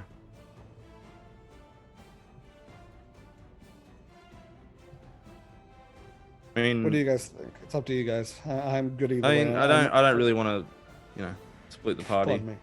But, I mean, Jake would can like easily go not there. He to, already but- doesn't stink. He can always just throw on invisibility, and which lasts for minutes at a time. Probably 2 invisibility potions gets him there. Not that you want to blow through His all those invisibility spells. lasts a really fucking long time, doesn't it?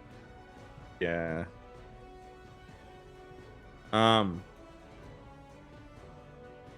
Well, invisibility, the way it works is like the object or person are invisible, and then everything that they contain is invisible too, right?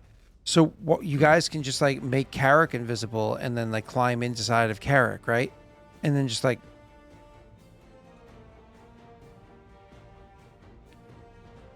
Okay, how about this?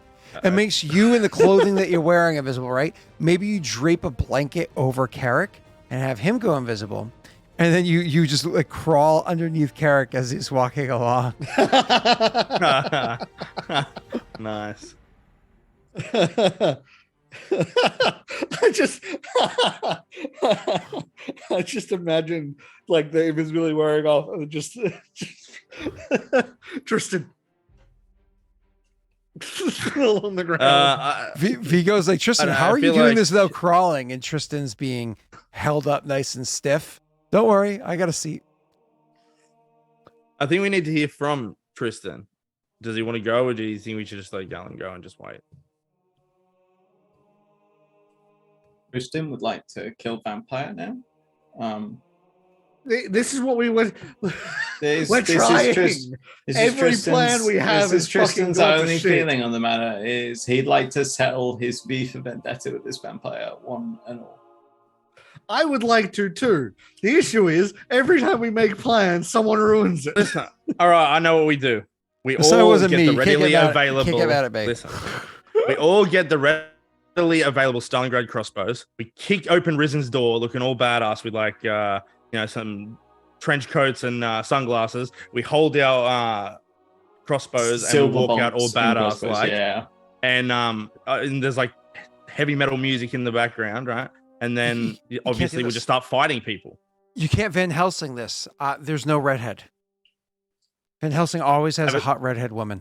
Yeah, but I I'm have a hot, disguised and I have self slightly potion. reddish skin. Throws on a red mustache. He's just become Markiplier. You know what?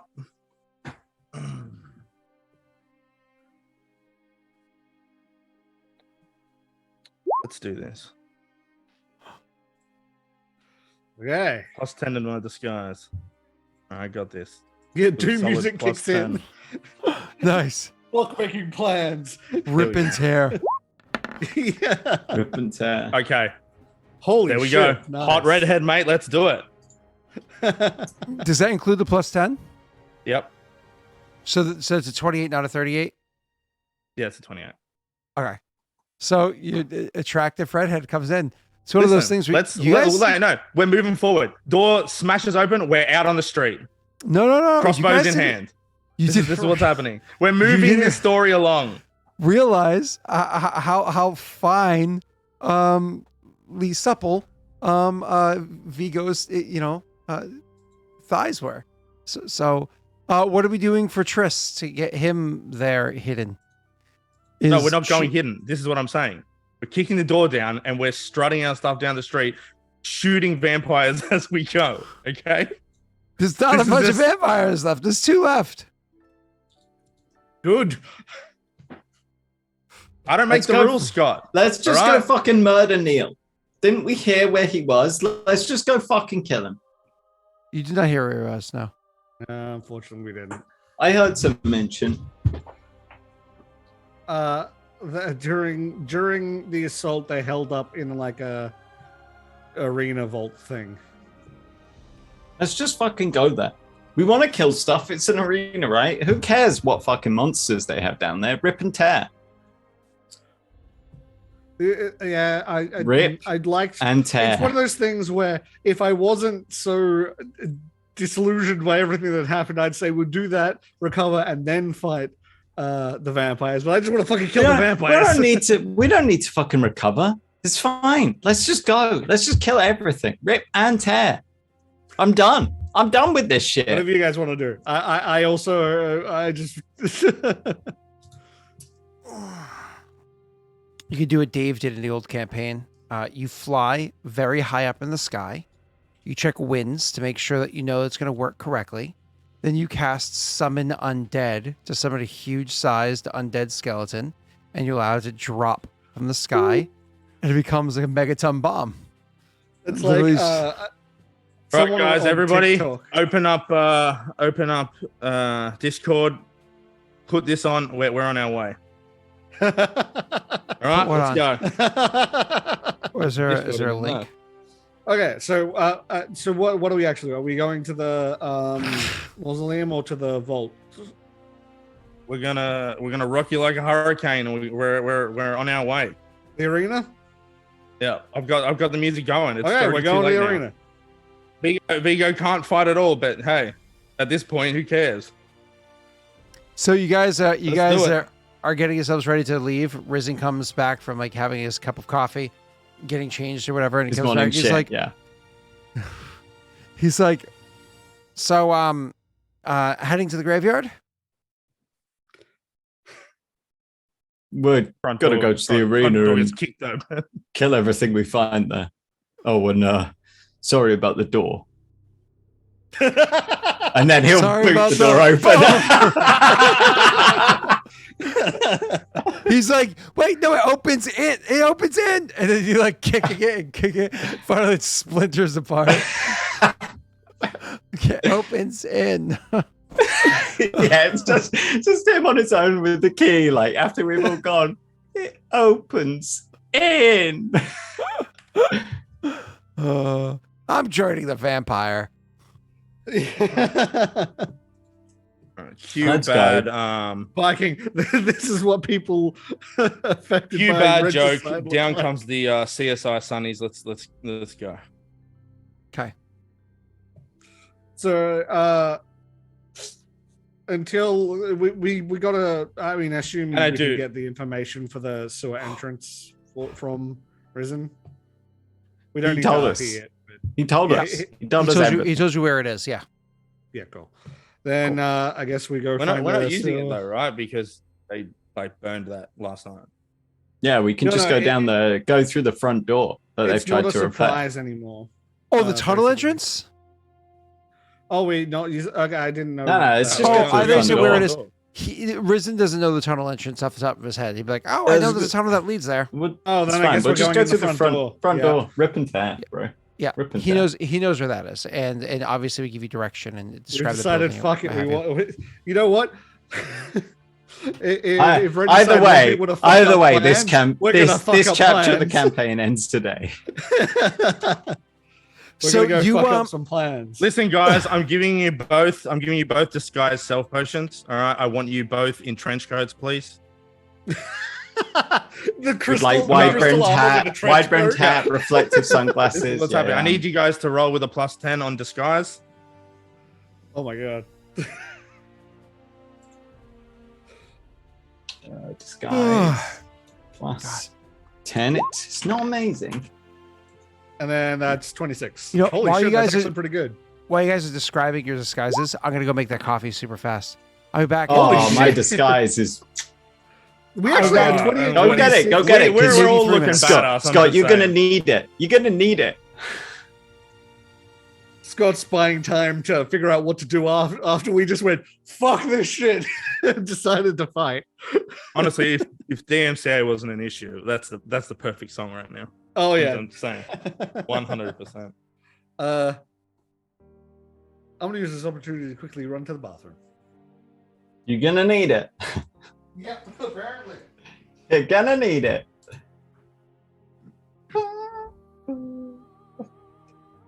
Remember, there's no more plans anymore. All right, it's just kicking down doors and plans. I don't know. For the week. That's it.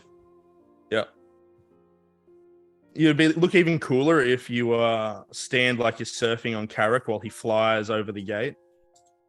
He's not taking flying this time. I've gone for a minute of blur instead. On him. Okay. On him, that's good. That's actually really good.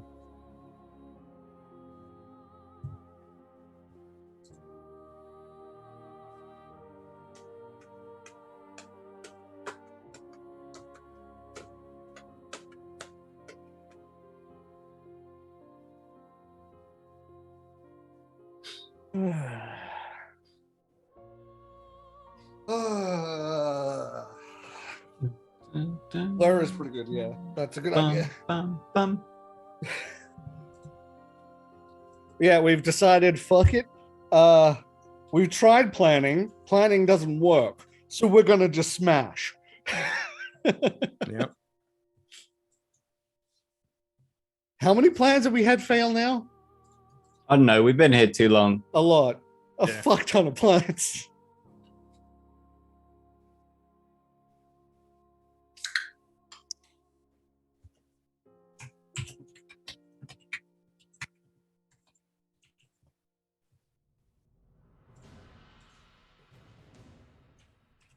Whoa.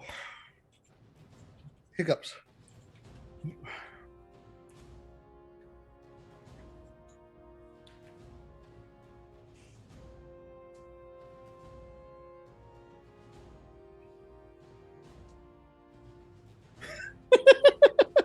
Neil. Hey, at the very least, I can fly the fuck away, so I got an out.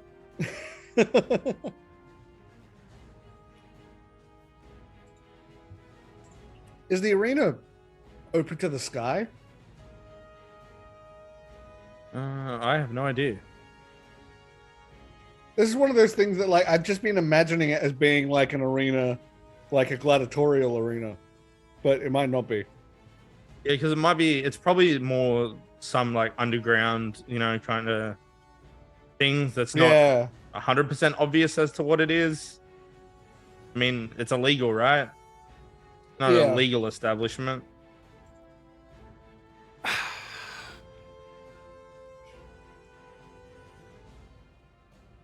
Okay, so Tesh uses disguise to look like a blue sapphire instead of a red ruby.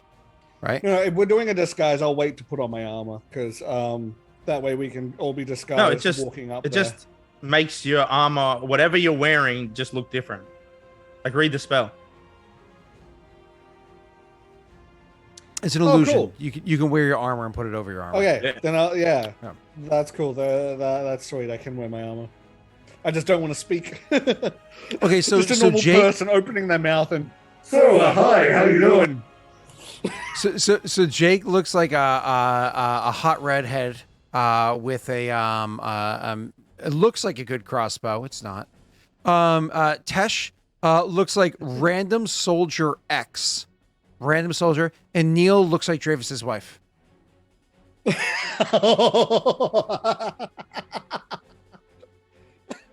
With sunglasses. This, emotional damage. All right. Let's go. Drinking some Colombian coffee that'll wake me up.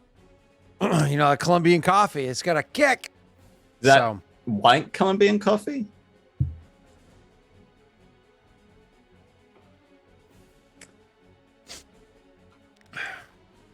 Smells good. Anyways, so yeah, you guys are heading there. So roll me perception checks, all three of you, as you're making your way to that area. Jokes aside, though, it is Colombian coffee. It's delicious. Can I have Virgil aid me? See.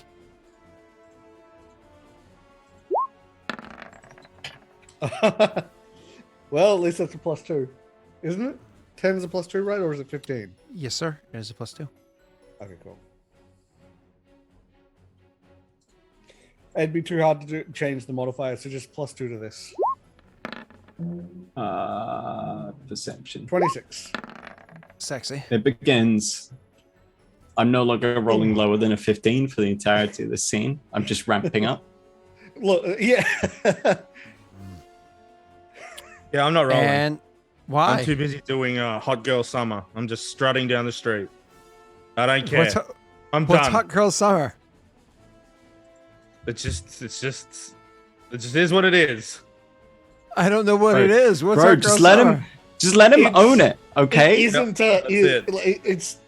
Don't worry, Boomer. Wait, what is Hot Girl Summer? Is that like a? Is it like a song? Is it like a? Just move on, Bro, Scott. get on with the scene. All right. Wasting valuable rip and tear time. Okay. So, thank you, Jake. So you guys are making your way down the street, and Hot Girl Summer. One of the things that you notice as you're getting closer and closer to the place is there's less and less people here. There's not any people here. Just like when the death squads rolled through after you guys did your crazy murder stuff before, people kind of tried to avoid those areas. Well, actually, at the time, they were curious about what the hell happened. And some places, other places, they tried to avoid them. But as death continued to plague these streets more and more over weeks, yeah, they are brain's not working, avoiding these scenarios as much as possible. It feels like, to the citizens here, it feels like everybody's dying for no reason always. So they're absolutely trying to steer clear. So you end up being like the only three people walking down the streets. But what's fun is, you know you're not alone. You get that prickly feeling, like when Neil's around. Like, I know there's a prick about. And so you can feel like you're being watched. You can get that sense that there is eyes on you. And so obviously try to keep your eyes on that. You could look up and occasionally you'll see people inside of a building looking out a window, or maybe on top of a roof looking down. Or like as you guys are walking up, you see somebody quickly move down in the alleyway out of the way as you're like, as they hear you walking up. By the time you come into an area where you can see them and they can see you, they turn and scamper down the alleyway, et cetera, et cetera. You can all go ahead and roll me a sense motive real quick as you're sensing all this. I can tell you the DC is not low on this. Tesh, like, I rolled a 2. 23. No, I rolled a 2. I rolled a 10. Oh, I'm just getting my low rolls out the way. 223 is either one of you want to lock it. Ready for when I fuck Neil live on Twitch chat TV. You know what? I want to do it just so we know how many we have. So we have 9. We have a lot to work with. Good. Okay.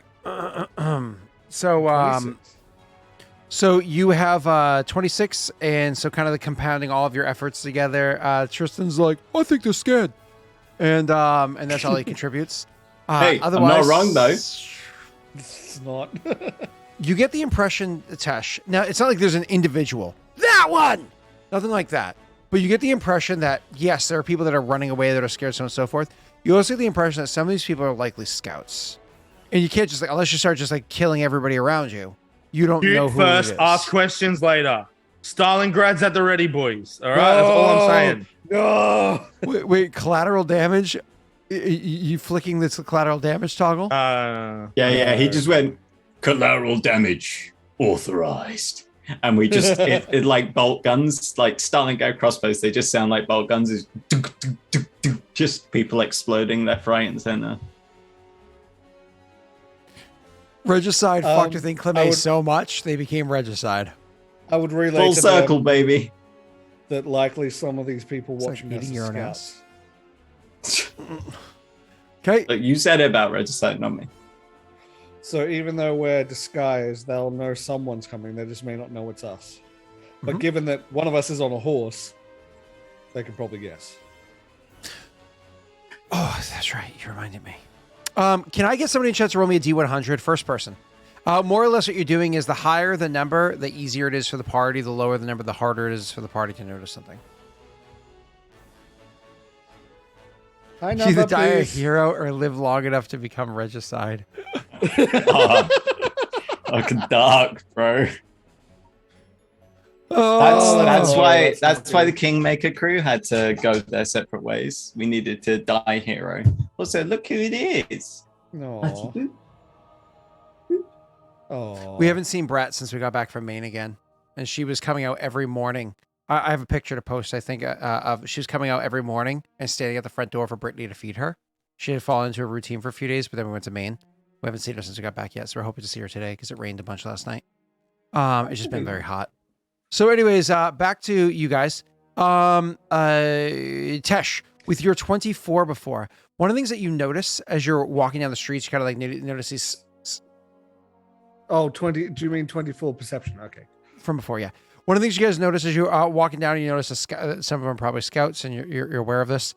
You also, something else catches your eye after you see that. You see like, it looks like a bit of parchment hastily thrown against a wall with some sort of adhesive or sticky material, right? And it's like one of those things that you wouldn't really think too much of it. It's like you see posters all the time for various, things going on, but like it's a halfway decent sketch, and the drawing that you see and the amount of gold attached to it raises an eyebrow. Stopping just for like half a second, like slowing down for half a second to regard it further, you see there is a picture, a drawn picture of a horse with a reward for 500 gold. And then regarding it a little bit further, it definitely says the name Carrick on it. Preferably dead. I'm gonna relay that to you, sir. I say, I got this. We turn around the corner, I pump out a disguise self, and then we disguise Carrick. I mean, come on. He turns into a midnight black stallion. Yeah. With long flowing locks. It's honestly not a bad idea. Because all right, that's the last potion I got, boys. No more Van Helsing today. What do you mean? What's more Van Helsing than a black stallion? No, I said after today. You know what I'm saying? That's it. Oh, I'm with you. Yeah. All right, so we got a different looking horse. It's a badass. We're on our trench coats. We keep marching. So you pull off to the side for a minute to make a potion real quick, and then you just like Carrick drink. No, I already have it. Already got it. Oh, okay. So you're gonna make Carrick drink. So drink now I have none.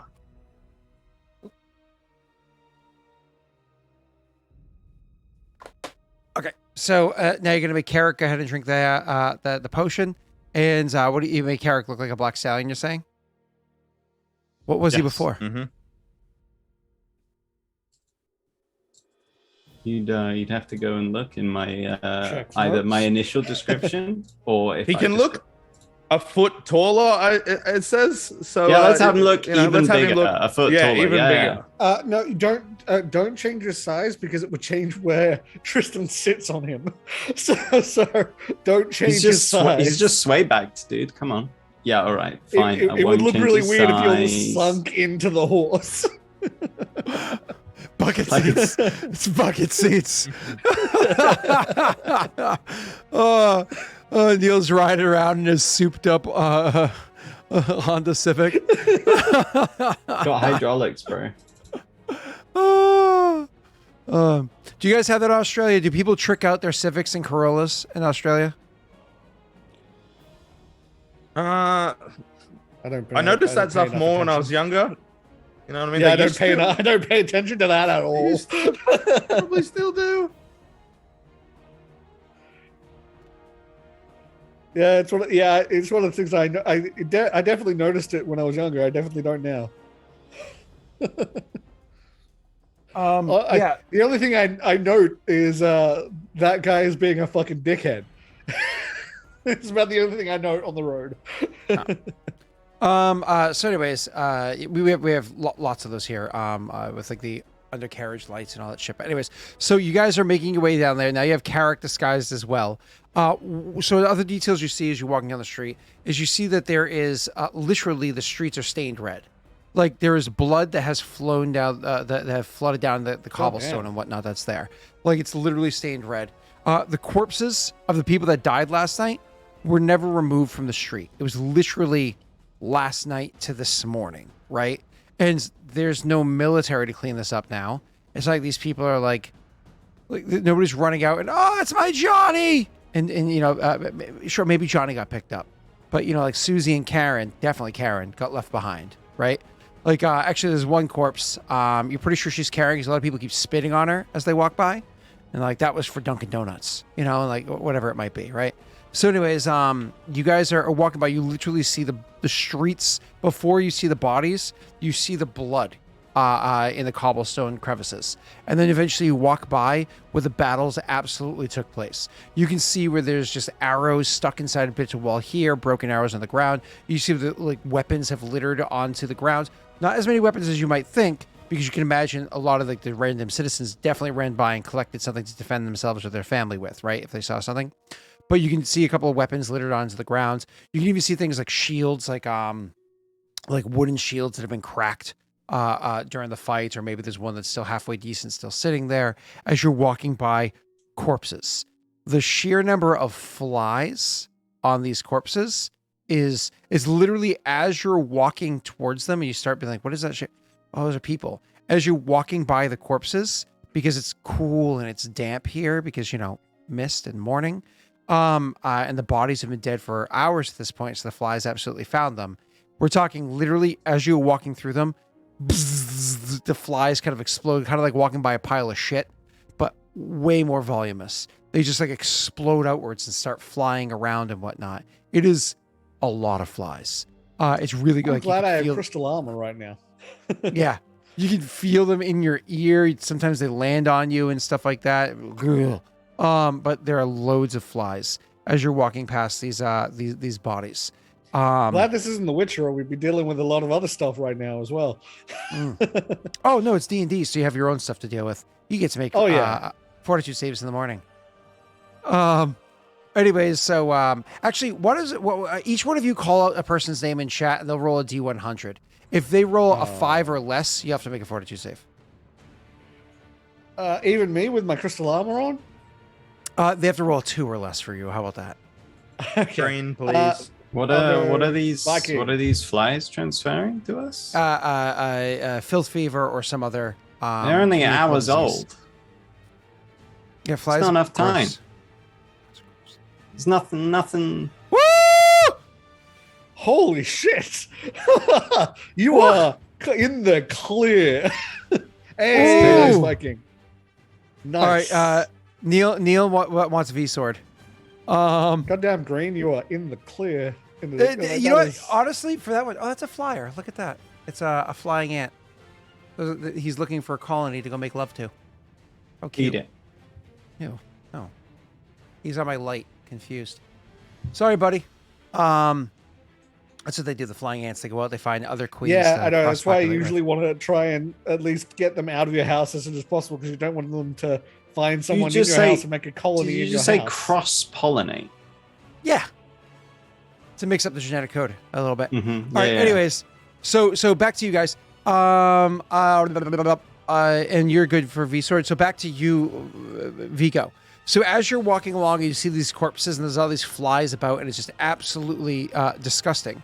You do happen to find something else amongst them. So one of the bodies that you're walking by, you're stepping over it, a bit of flies get in your face, and as you're like swatting them out of your face because they're just gross and they're all over you more or less because you're disturbing them, you actually end up tripping, but you're not realizing the body there. You end up tripping slightly over a body, stumbling for a minute. And it's like, oh shit. You catch your balance, and when you look back just instinctively to see what the hell you tripped over, the person that you accidentally kicked, you kind of rolled their body slightly, and you can see that they have in their hand a dagger that's in their hands. But something about that dagger catches your eye. It shines ever so slightly differently than than a typical metal one does. Do you stop to regard it further? Yeah, I do. As you get closer and you lean in to see what it is, he stabs you in the face with knowledge. You realize that that dagger looks like it's silver. Oh, okay. I will pick it up and say, yeah, I was gonna say an extra silver weapons. Yeah, he looks at the other two and he says, "This is silver. Wonder if this guy's Kingsguard." Could be. Oh. Could be. Like, what? Quick check. You look them over, the body? Yeah, may as well. Roll a quick perception check. I can help.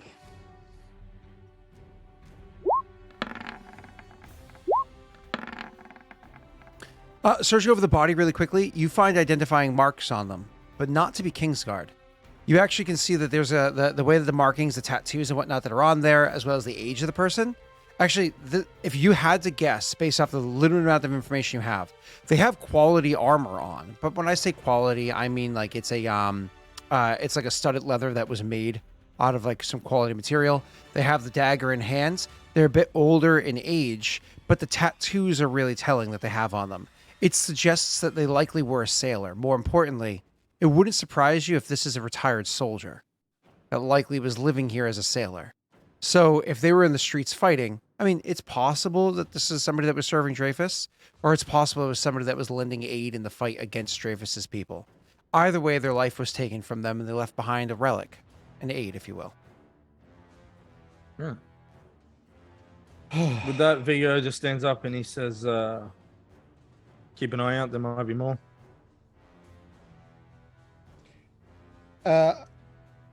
Galen, would if his are his eyes open at all or anything? Yeah, you can see, yeah. I'm just gonna close them and then just sort of give us like just a moment of respect before getting back up and moving on. Okay. So you guys finish making your way over to where the location of the building is.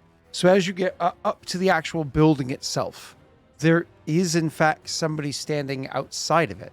Unlike everywhere else, everybody kind of like scattered and scampered and tried to avoid everything. There's actually somebody standing outside the building. They see the three of you coming, riding on the horse, and so they turn and they watch you because it's probably the first group of people they've seen in a while. And so they see you as you approach. You can see only their vague outline as they see your vague outlines, right? I don't know how close you get before you start trying to say something to them or what have you. Or you want them to speak Viggo first? whispers to Chris, 2 gold, that's Neil. Let's hope. I think, just so you know, I think that Neil, you're the only one that can talk because Jake looks like a woman, and I am in crystal. Oh. So, Thank you for reminding me, Tesh. Why don't I just give me a second? Oh no, he got it. oh no, Hey. Oh, cool. I thought he got voice Never mod mind pro. then. Oh no, I do have to get that though. No time like the present. It's a gift. No. Anyways, so as you go approaching, seeing the guard that's there, my apologies. Seeing the guard that's there, you lean over and place your little wager. I assume Triss like nods. Chris said, Okay. let's fucking hope so. And just as a note, we'll make it so that my disguise had like a scar over the mouth, and so you guys can say that I don't talk.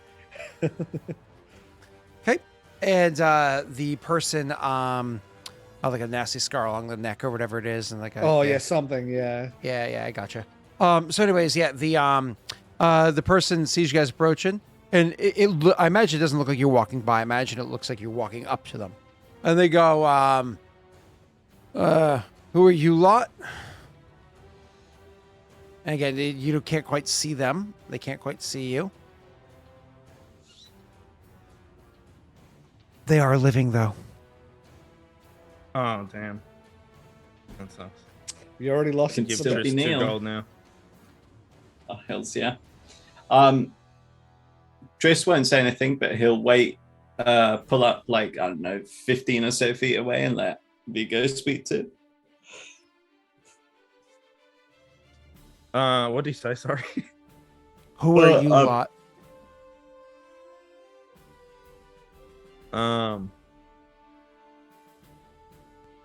What do we call ourselves? You mean the actually, Kingfishers. or Yeah. Kingfishers is our actual group. Yep. So Viggo says the Kingfishers, and you are. He says, I'm on duty, keeping an eye, making sure things is good. Kingfishers. I don't know your group. You here trying to team up with us too? See what's happening, huh? Who's us? The Dice Lords. The fuck are you? He says, looking a little confused. You can find What the fuck are you? we noticed all the bodies. We were hoping it was still Dice Lord's business. I'm gonna send a little note to them in their minds. They said, "Team up with us too." Someone's working with the Dice Lords.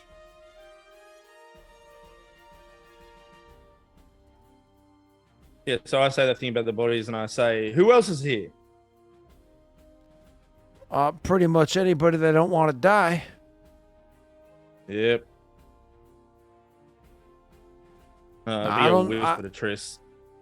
She just charged this guy. No, non-lethally, of course. I don't know no Kingfishers. So, you, here to join with Dreyfus or not?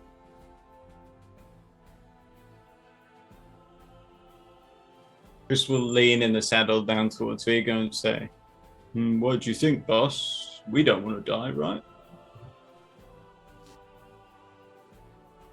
Viggo, not knowing where you're going with this, says, nope, we don't.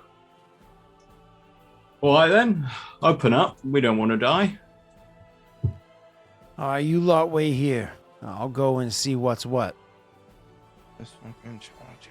As soon as he opens the gate, I'm just going to plow into the back of him with the blunt end. Probably bop him on the head because I no longer have a blunt end. I'm gonna need a. Sure you don't. I'm gonna need a bluff check against his sense motive to make sure he doesn't realize that you guys are being sinister. But I'm being heroic. I will allow either Jake or Neil to do the bluff check. Tesh has been quiet the whole time, so you don't really have to do anything. There's no reason to question you. So one of us aid the other? I have the best bluff because I have the +10 to motivation. So that's unfortunate. I have a +7 bluff. And yes, Neil, to answer your question. I have a plus. What's my bluff? +12. All right, I'll assist you. So I roll 15. Nice. All right. So there's +2 on this. Oh, fuck yeah. 30. Oh. Poor guy doesn't see it coming. Yeah.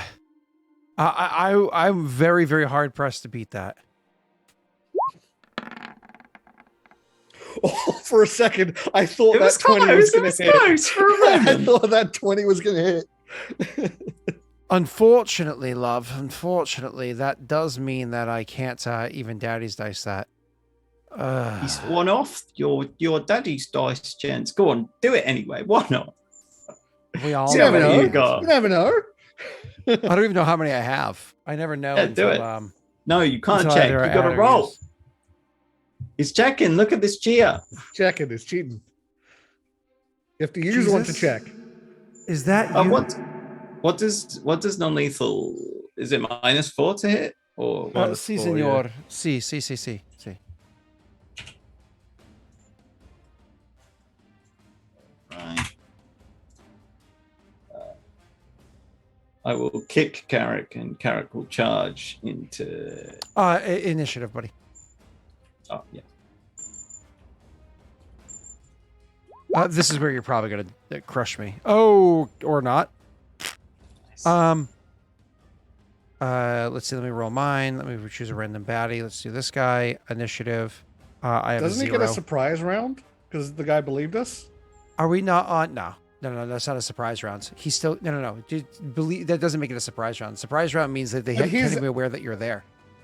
Yeah, no, but okay, not a surprise round, but like he would get Flat-footed. No, so the bluff check was so he actually turns around and goes and opens the door, right? Like that. That way, he actually he's unlocking the door for you. Yeah, is the start of initiative. Him starting the charge action is the first thing in initiative. Correct, but you're starting the charge is something that if he beats initiative, he notices the start of the charge, not whether or not you're lying. He notices the start of the charge and can react accordingly, right? Because initiative also affects things like if you have flat-footed AC and so on and so forth. Remember specifically, he said waited until he opened the door, so the door is open at the very least. Correct. Yes. That is all accurate.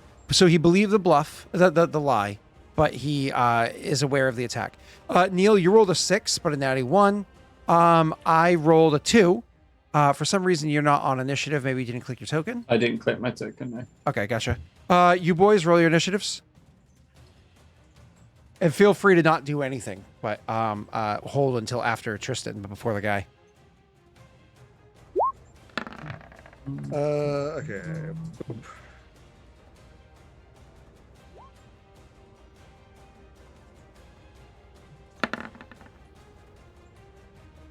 Okay. So I think we are good here. Awesome. So with that, we are going to drop in order. So Gallon gets to go first. But I think you guys wanted Tristan to do the quick and easy thing. So Gallon, do you want to just like hold your turn or prepare an action? With like multiple attacks a turn, I assume I only get one of them if I prepare an attack. If you prepare an attack, you get one. However, if you hold your turn, more or less change your slot in initiative, then you get everything. I mean, I can't attack, can I? Because I rolled a 1. So I don't get an action. Oh. No, you get... No, just kill him. Did you get a move or a standard? Yes, that's not an attack. I think, right? I don't know what your rules are. I never use my move. I very rarely use my move. It's Carrick's move I use. Yeah, you get a move or a standard when you roll natty 1. So you can move and I'm pretty sure, can't you so hold on. Let me do Pathfinder charge as a standard action. Pretty sure you could do that if you don't have the options to do more. Charging as a standard action, D&D. This is from 2006. This is off the SRD. But it says if you are able to take only a standard action or move action on your turn, you can still charge, but you are only allowed to move up to your speed instead of double your speed. You can't use this option unless you are restricted to taking only a standard action or move action on your turn. That's literally how it works. Yeah, actually, you literally can charge. Oh, okay. Then I'll hold my turn till after Niels. 1 second. I just want to confirm. PFSRD. If you were only able to take a standard action, you can still charge. Yep. It literally. So, but you can't draw a weapon as you do so, which is funny. I draw a weapon as part of improved initiative anyway. Perfect. So then you're good. You actually can, by rules, you actually can do this. Oh, nice. That's right. Perfect. All right, it's move. It's more or less like staggered. It's move or standard is how we always did it. It's that one, not improved initiative. It's combat intuition. The house rule isn't you lose your standard action. The house rule is you get move or standard. You get staggered for the one round is more or less what it is. All right, cool. You actually can charge. That being said, Gallon, you hold your whole turn. Gallon. Pardon? I thought I said... yeah, I'm holding my turn till after. All right, just confirming. Awesome. So then we'll have Triss go first. We drop down initiative. Triss, you get to go first. You have only a standard action. You can only, but you're not moving that far. So I imagine you literally rush 10 feet and go ahead and do your attack. Non-lethal.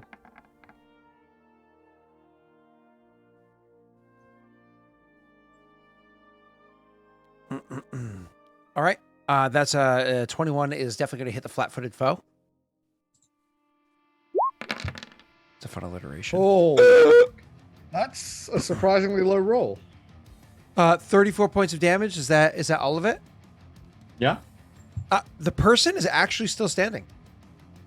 If you notice, they had a +9 in sense motive. They weren't a wimpy person, right?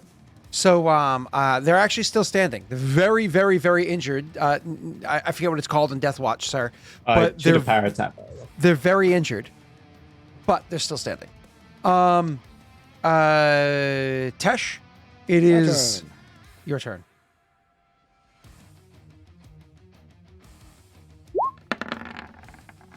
I imagine this was not non-lethal, correct? No. In this situation, that Gallon considers him an enemy combatant. Gallon like murder. All right, cool. So, sir, you throw your bolt. You absolutely hit with a 28 if you hit with a 21. Yeah, 18 is enough to drop him. Yep. Now, most of that damage is non-lethal, so it's not like all of a sudden, now he's dead, because most of his damage is non-lethal. He's taken, what's that, 56 points of damage, 54 points of damage, 52 points of damage, 52. So he's unconscious and stable, like because most of it's non-lethal. Yeah. Yes, exactly. So he rushes up, smashes the guy. He literally hits the guy with his lance, sends him careening against the door, boom, against the door. And then just kind of like you seeing that the guy's like staggering off the door, like what the, like kind of like turning around. You're caught off guard by the fact that this guy's still standing, like, wow, that was you sucked him aside for a little like, thing. Oh shit. And I imagine that your dagger comes out and like, it's one of those, like you sever like a tendon in the back of his knee. I was going to say I probably aim for his legs.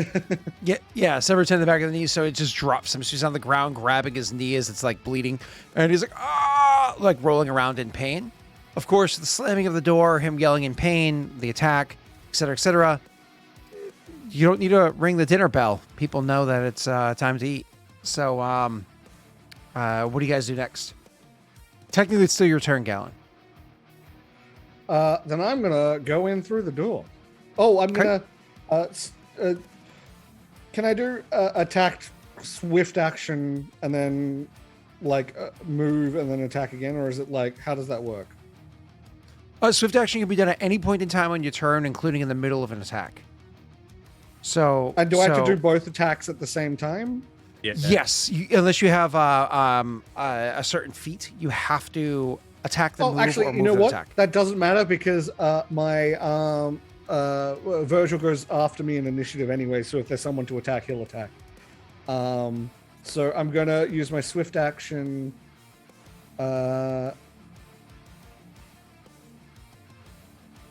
Sorry, I've just had a mental blank of whether I think it's a swift action I can use. To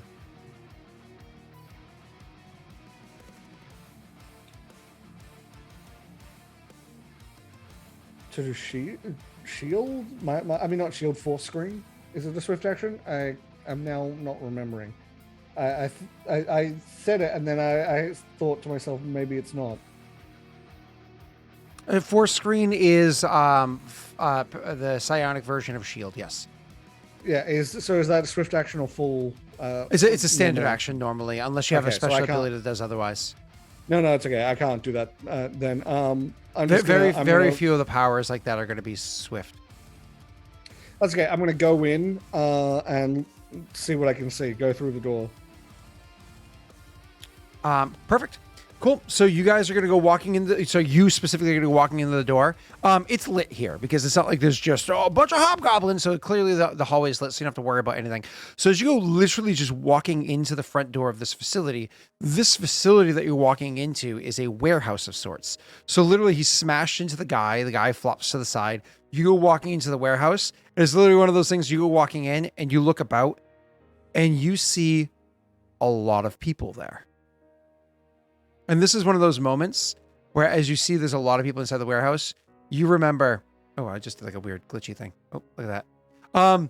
So you see a lot of people inside there. And this is where you remember, this is where it's nice having people like Krayat about, because like controlling all these people inside the warehouse would be nice. So it's literally one of those scenes where you're in the movie where you break in the front door and then you look in and then everybody's like shocked looking down at the front door as you look up at them. Then everybody starts reaching for their guns and they're like, bum, bum, bum, bum, bum, and you start like the jump to the side, sliding, bum, bum, bum, bum. Then it becomes that insane scene where with one clip in your handgun, you're able to kill all 35 people inside the entire warehouse all by yourself. So somehow don't get injured. So what I'm probably going to do, because it was 15 feet to the door, right?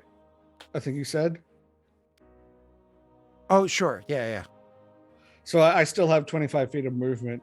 I'm probably going to... So you walk in and without any perception check, you immediately see this is a warehouse with a bunch of people inside of it. You don't see any vampires as far as you can tell. They're people. Yeah. So what I'm going to basically yell out...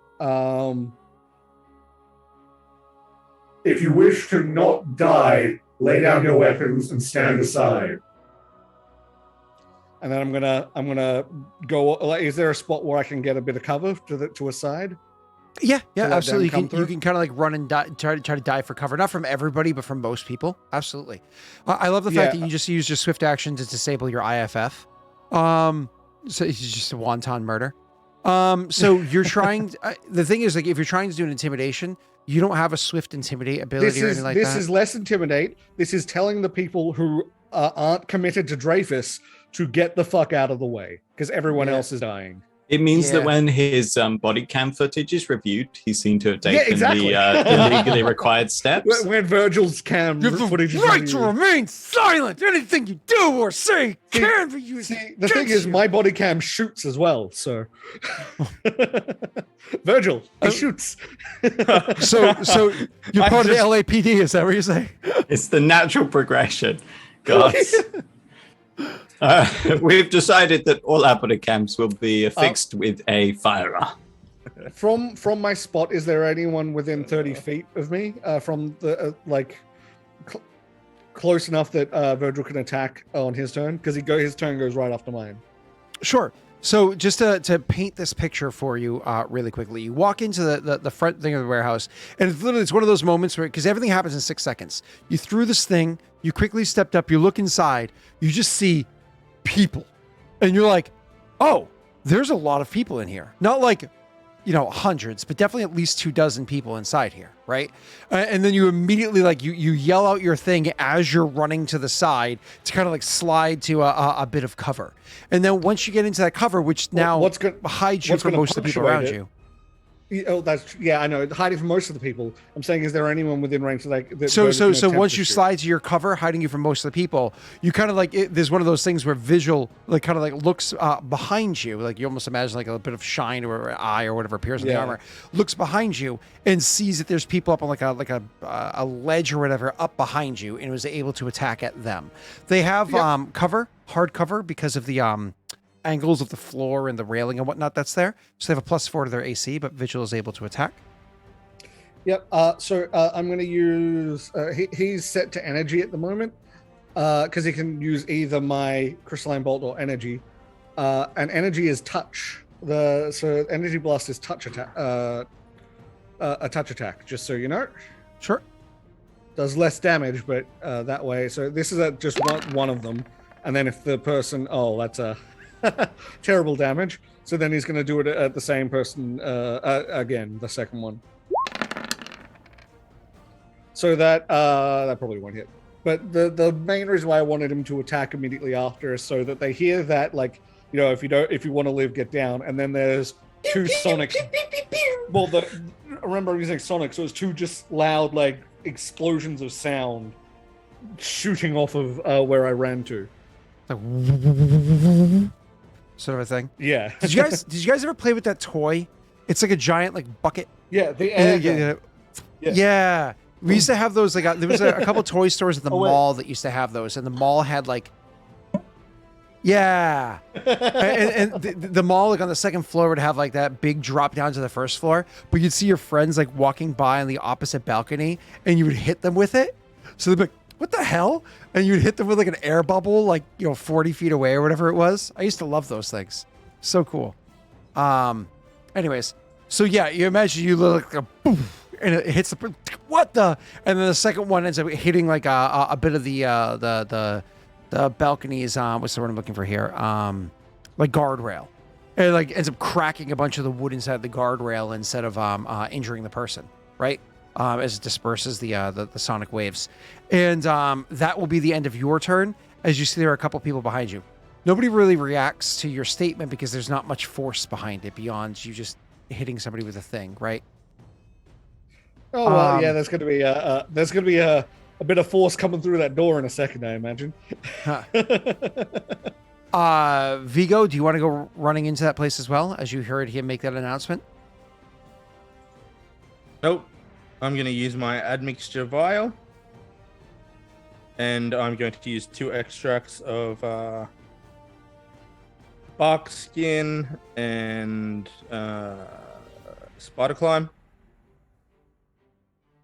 and then I'm going to swift action use shield because I have that in the potion slot. Okay, cool. So more or less, you get yourself all sorts of beefed up so that you're able to keep going.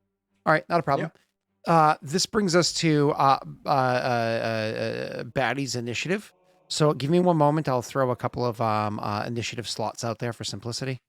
Go. And you. So we'll have, this will be...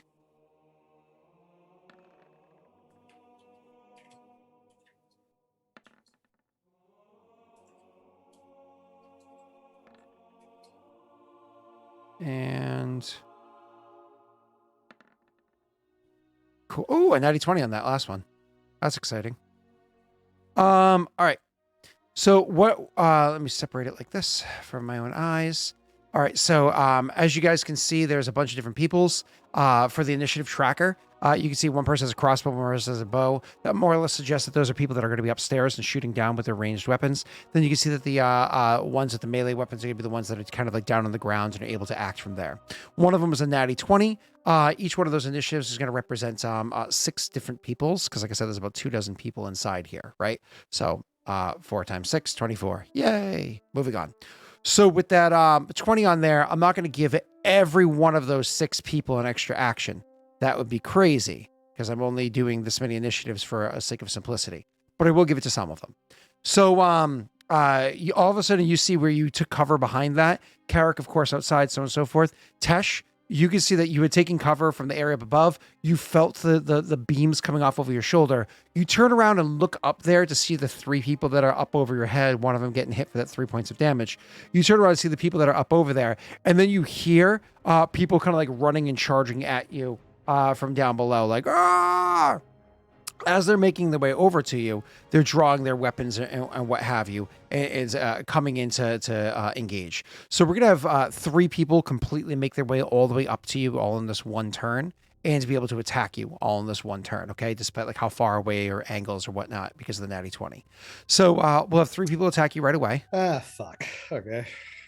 I was hoping when they ran up, I was gonna then fly away from them, but I wasn't expecting them to make it all the way to me. Yeah, just because the extra mobility or what have you. So anyway, with the they're going to be able to attack you. I don't even know if anybody can hit you. You have an insanely high AC. But here's all 3 attacks. When I have my full screen on, I have an insanely high AC. Because of you taking cover over in that area, that also makes it so they can't properly flank you either. So you're not going to get any of the +2s from flanking because you did choose cover intentionally. That's a natty 1. Natty 1s, we don't have to do anything in this campaign, correct? Beyond the initiative one? You've made them do stuff in combat before. Yeah. There's a potential of dropping your weapon. But there's no. We don't do fumbles. We don't. Cool. I'll have Viking go ahead and roll me a D100. But otherwise, does a 22 even hit you? 22 does. Oh, that's surprising. Okay, cool. Normally, if I put full screen on, it wouldn't, but it does. Sure. /R 1D. Cool. So one person comes rushing at you, drawing their sword as they go. Once they get to you, I actually rolled the wrong damage. I am so sorry. Drawing their short sword, not long sword, as they go. Once they get to you, they deal to you 5 minus 2 because if you DR 3 points of damage. -3. Ooh, it went up? Yep. Awesome. 2 points of damage. Higher is better for you guys. So we will say that the one that rolled the natty 1, he gets his weapon stuck inside the, like something that's nearby. He'll just have to spend his move action pulling the weapon back out to be able to use it normally on his turn or what have you, right? Cool. Everybody else that's there, so you see the rest of that initiative 20, they're just moving to be over into an area where they're going to try to engage with you as well. So they move over to be in the doorway to engage with whoever's outside the door. So they're literally standing just inside the doorway waiting for people to come through it. After that initiative's done, with the people that are up high, from this first group, we're going to say that you have complete cover from this first group because you went and dove from cover, but they're going to be able to make attacks through the doorway to whoever's outside there. Neil had run forward, but because of angles, we're going to say Neil has a combination of cover and improved cover against this. Neil, I'm going to make 6 attacks against you. For the first 3, you have +4 AC. For the second 3, you have +8 AC. Understood? Okay, here's my attacks against you. +4 AC, don't forget against these ones. And then +8 AC against these ones. As they're taking shots, but can't necessarily hit you. Does that 22 hit you with +4 AC? Cool. No. None of the shots hit you. They just start peppering the hitting the ground, skittering by Carrick's feet, hitting a door or a door frame that's there. These people have bows. They've been, air quotes, trained in using a bow, but not properly. But, not that good, right? These aren't full-blown soldiers. The second group of people, however, like I said, there's 3 that are right behind you, Tesh, so they're immediately able to take shots against you. And then there are going to be the other 3 are going to maneuver themselves to be able to take shots against you, but are going to have those other 3 shoot against you again with cover, so that's a +4 AC. Okay? So the first 3 are going to be normal AC, then +4. Ooh. Because they're shooting into melee, there's actually a concern there. And last one with the +4.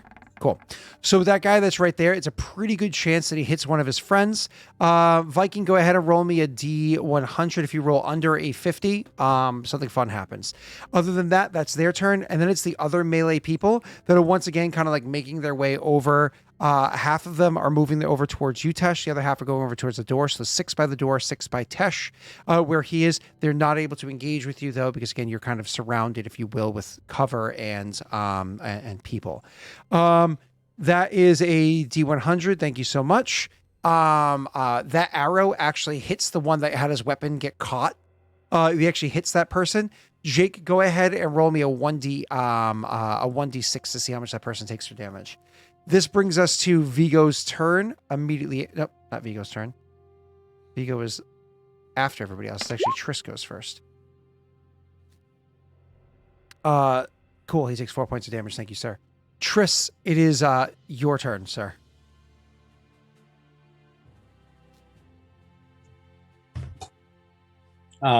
So can I go through the door? You not only can you go through the door, but there are people that like ran up to it. So in theory, you could charge through the first person there and what have you. I don't think you when you charge can't make multiple attacks, but there are a group of people in front of you. There's actually 6 people in front of you. Can I just overrun them? You can to get in. Mm-hmm. Yeah. But so you can move up, nice. and because you can charge, you can actually get a +2 to your overrun as well. So, I mean, I have a +4 on my charges from something else. Does that go over? They cannot choose to. Oh God, you get to just roll your CMB. They can't. Oh man, Cavalier's charge learns to make more accurate charge attacks. +4 on melee attack rolls. In addition, you get plus.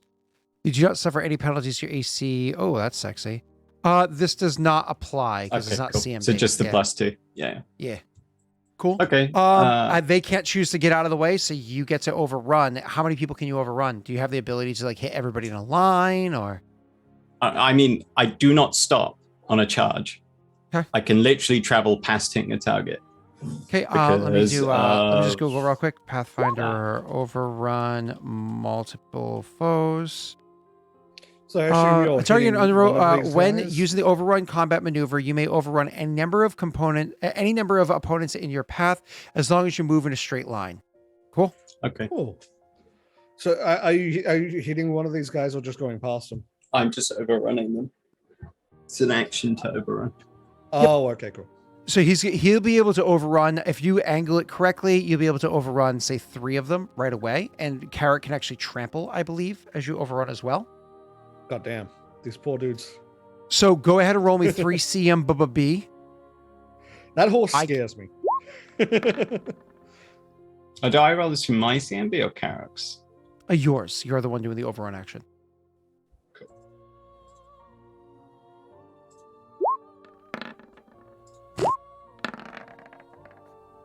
It's fairly consistent. It's impressively consistent, sir. Okay, cool. So, yeah, you are able to overrun through all 3 targets, and that means you trample them.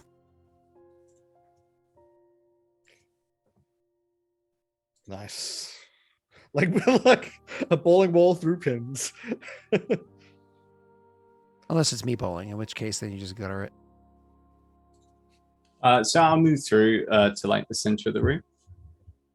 And then... You gotta click the trample button 3 times. I don't have trample. Carrick has trample, bite right? and hooves. He doesn't have trample. Oh, hooves are trample. Does he have the trample feet? Probably not. No? You may have eliminated that feat for something else. No. He doesn't have trample. As a full-round action, a creature can trample with the trample ability can attempt an overrun against a creature that's at least 1 category smaller than itself. This works like the overrun combat maneuver, but the trample. Oh, If you don't have the trample ability, wait, don't hold on. Pathfinder Warhorse. He's a horse animal companion, not a warhorse. A druid companion. Gotcha. So because he's an animal companion, might not. So he has hooves. Give me half a tick. Pathfinder. Damage on overrun. Pathfinder 20. If the foe's attack of opportunity hits and damages, the creature suffers a -1. If the creature has the approved over, it doesn't provoke. Let the creature continue. Try to stop the creature. The overrun succeeds by at least 5. If the foe is rendered prone and the creature continues the creature with the feat's greater overrun, he renders. Oh, you don't? Do you have greater overrun or no? I've improved overrun. Which means they just can't move out of the way. Okay. So let the creature continue. The creature does. Just pick the foe. Can't pick this option. Let's see. So when you overrun them, you succeed by 5 or more, which you did. You knock them prone. But greater overrun allows you is to provoke an attack of opportunity as well. But since you don't have that, it does not. You just overrun them and knock them prone. Okay. Cool. That's what happens. They're just all knocked prone in that line. And then do you want to like move like further in to like be over near where Tesh is, to the other side of the room? Like, what do you want to do?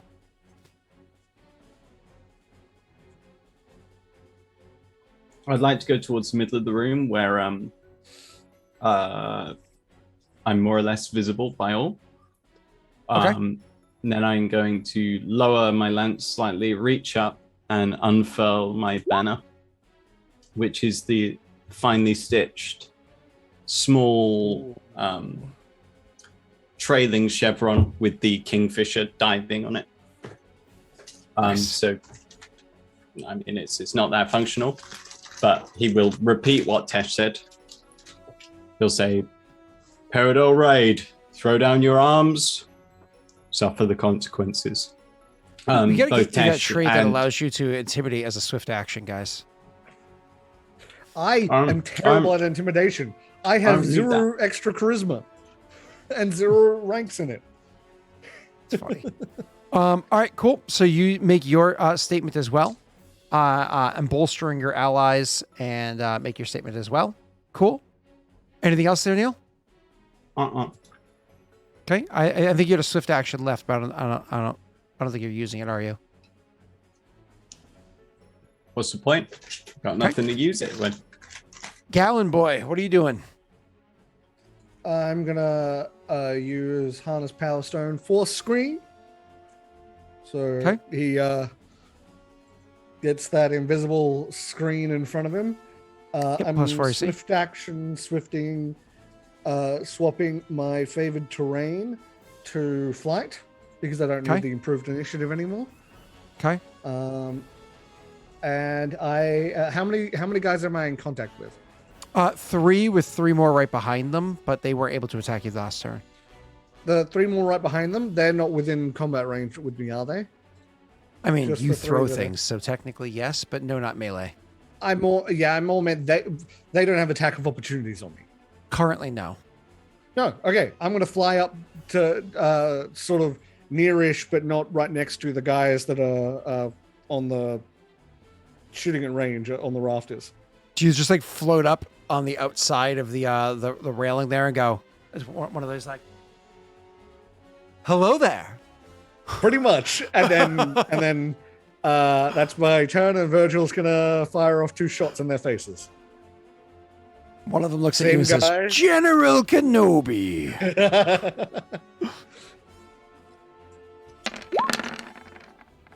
Wow, I'm rolling dog shit damage today. And Virgil's gonna attack the same one he attacked last time. Yep. But this time without the angles because you flew up. Oh, I get my attack of opportunity against you first. Let me. Do that. those. Yeah. Yeah, those were with +4s.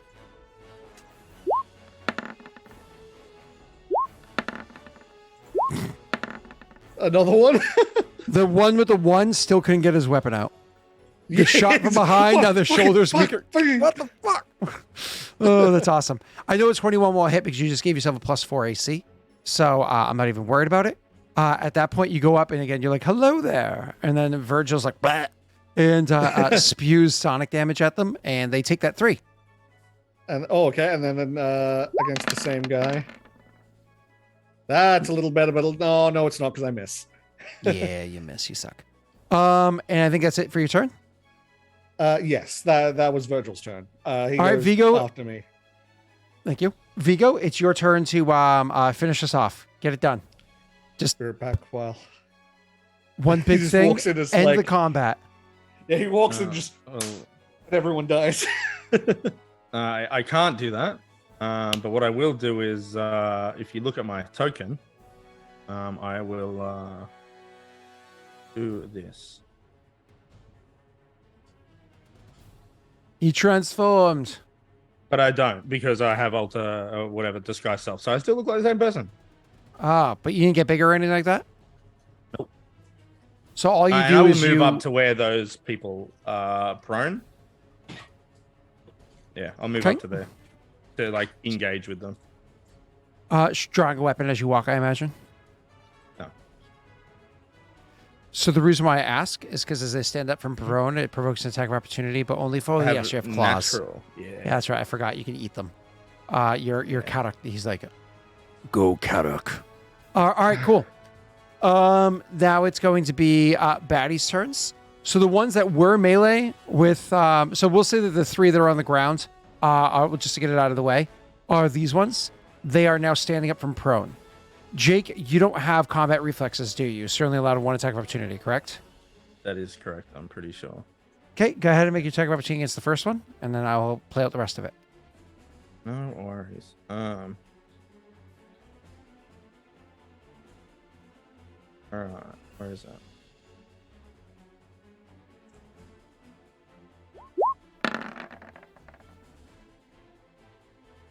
That wouldn't hit. A 13 against somebody standing from prone. You have a +4, so yes. It does? Oh, nice. Yeah, because you get a +4 when they're standing up from prone. Nice. Okay, well. It's one of the reasons why trip tactics are amazing. 8 points of damage is pretty intense. This red-headed woman bites the guard's neck. He's like, ah! And then dies. Falls unconscious. And then dies. Fuck. What a way to go. What a way to go. Oh, awesome. Anything else, sir? No? Oh, yeah, that's right. It's me. So the other ones stand up. The 3 that were surrounding Tesh before push back their friends that are near there, and they surround you because now you're significantly closer. Again, he was only 25 feet away from the door at most. So they surround you. One of them has his weapon stuck. So they might surround you depending on if I roll a natty 1 or not. But so you're going to have 4 of them surround you, potentially 5. Meaning that the first 2 are normal attacks, the second 2 have advantage. They have a +2 for flanking. So here's the first 2. That's a 21. The second one is going to be a 14. Third one is an 18. Fourth one, we're going to say that was the one, still has their weapon stuck.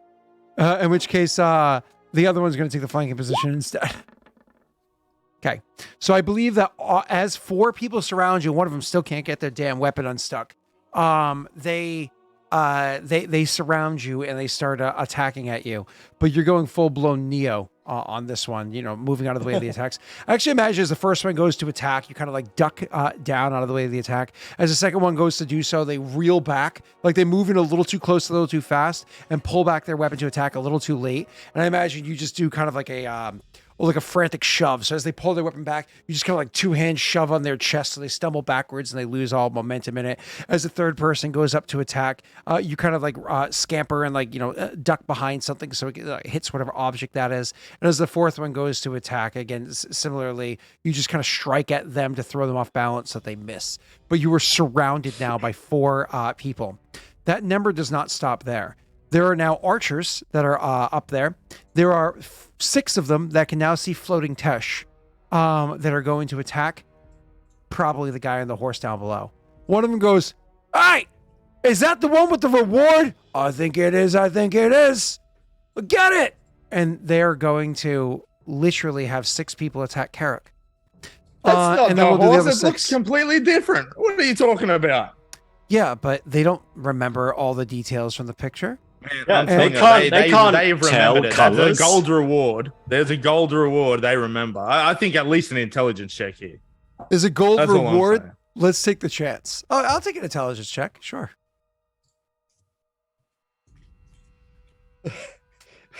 Imagine if he rolls in that one. Oh, I thought that was going to be a 20. Damn, the DC was 15. 15. Scott. Oh. It was 15. Ah! And that was my plan all along. Oh. Well, I'm attacking Carrot.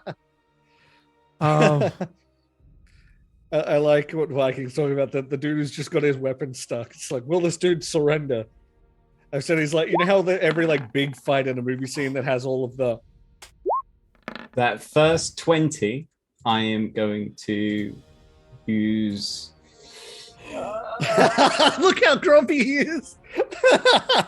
Mounted combat as an immediate action, and I'll roll my ride check.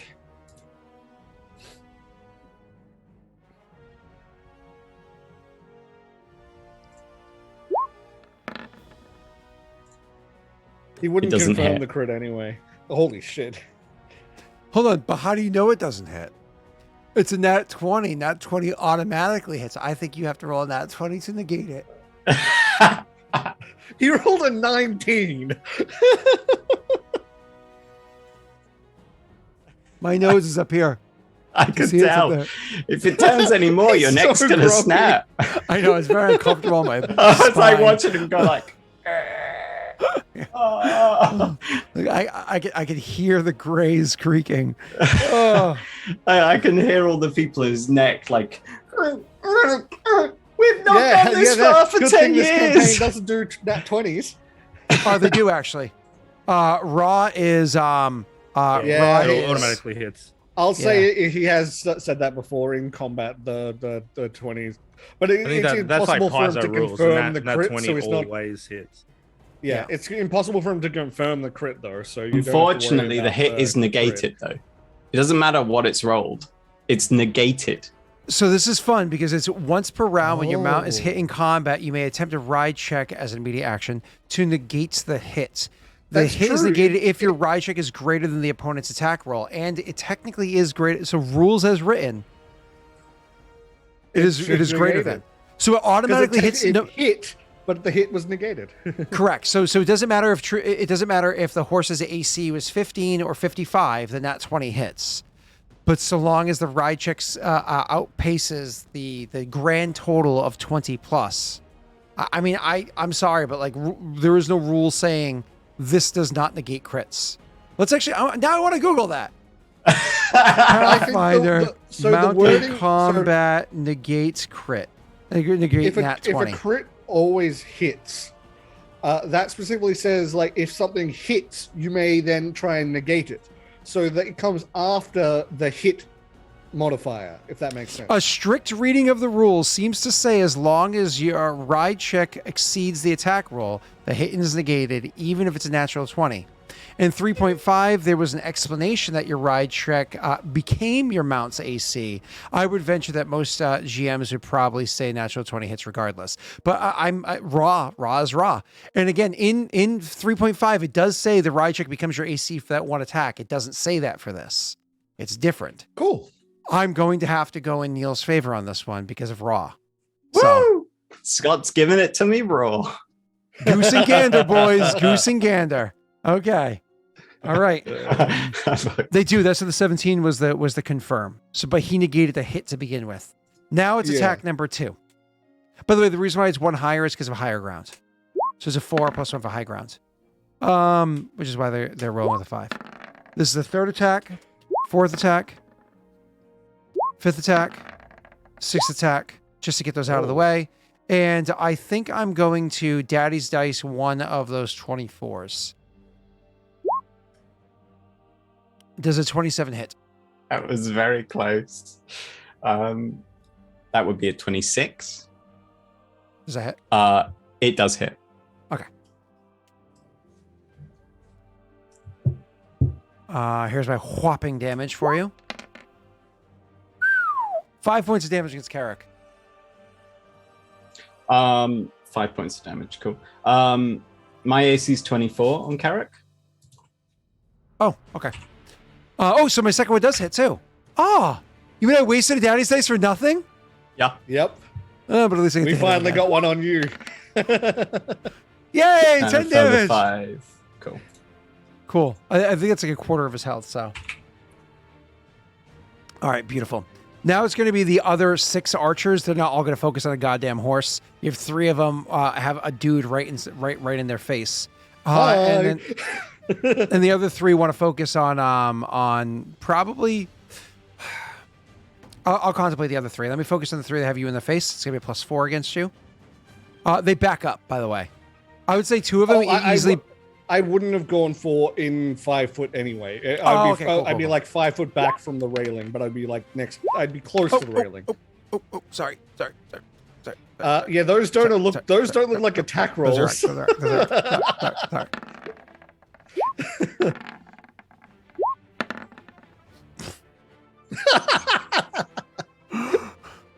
Your rolling today is fun. They're slightly higher than you. They shoot it like a leg and it hits the guy in the back down below. Because what happens is it hits something, rebounds down to the dude who's got his sword stuck in the thing. What the fuck? Because of the angling of the attack, it doesn't make sense it would hit anybody of this size. I know, that was just a joke about how much misfortune that fuck is going through. How many ones I've rolled versus my 120. Anyway, so back to the so the 3 that you're directly in front of obviously attack at you. The other 3, however, attacking at Jake has a chance of hitting their allies. Attacking at you has a chance of hitting their archery allies. I would say one of them angles themselves so they can attack at you with a sidelong attack, like from the side. Who's you? Have a chance of hitting the other archers. You, Tesh. Me. And the other 2 will attack at Neil specifically. Okay.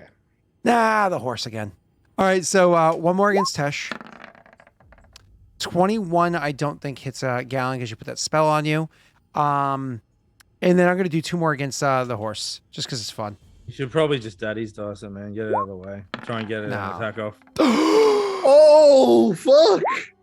Why? Why is it against Carrick every time? So close no to 20. confirmed crit. Just hit 20 right there and rolled off and 20 on that too. I could have rolled again and a chance to auto kill. All right, anyways, I hit Carrick, and here's my last attack against Carrick.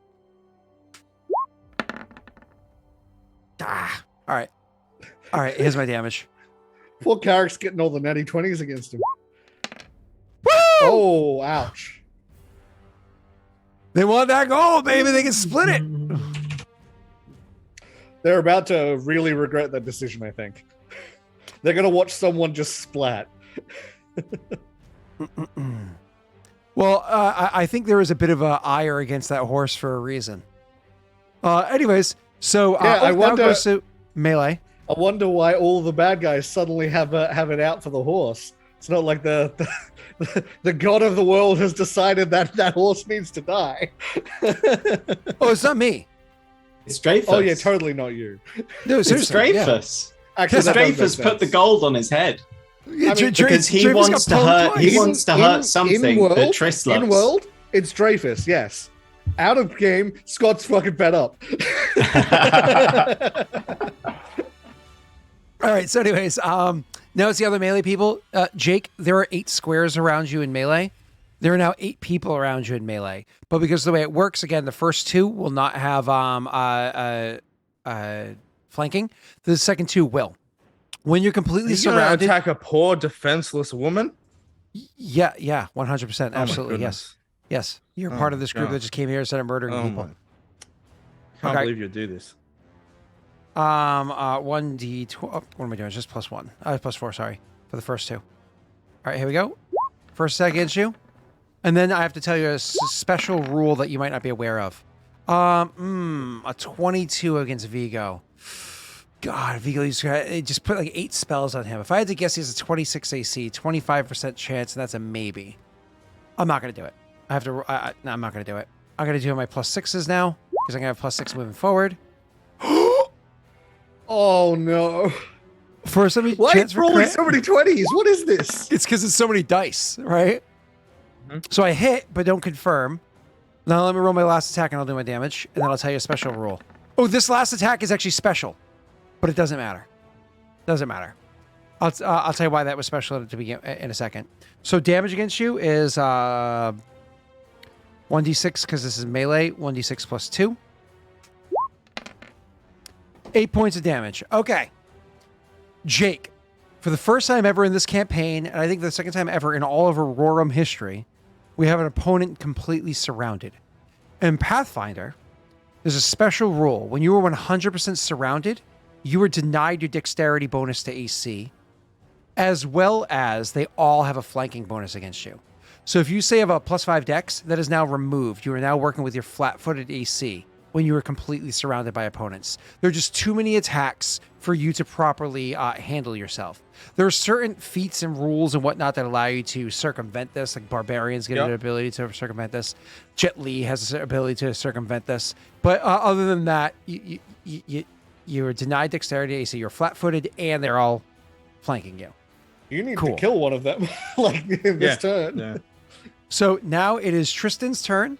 Tristan just got pelted with 8 arrows, but they're all going for his horse, apparently. And he can't even get them back. They're all upstairs.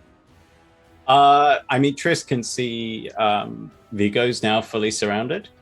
Yeah, you can see Viggo is like dodging all these attacks, but then finally, like once the 7th person gets there, finally connects and hits Viggo with a hit. And I imagine you actually, despite the fact that there's this like gorgeous redheaded woman standing there, dressed to impress or whatever, you hear a guttural growl that somehow gets everybody very much more interested. Like, ooh.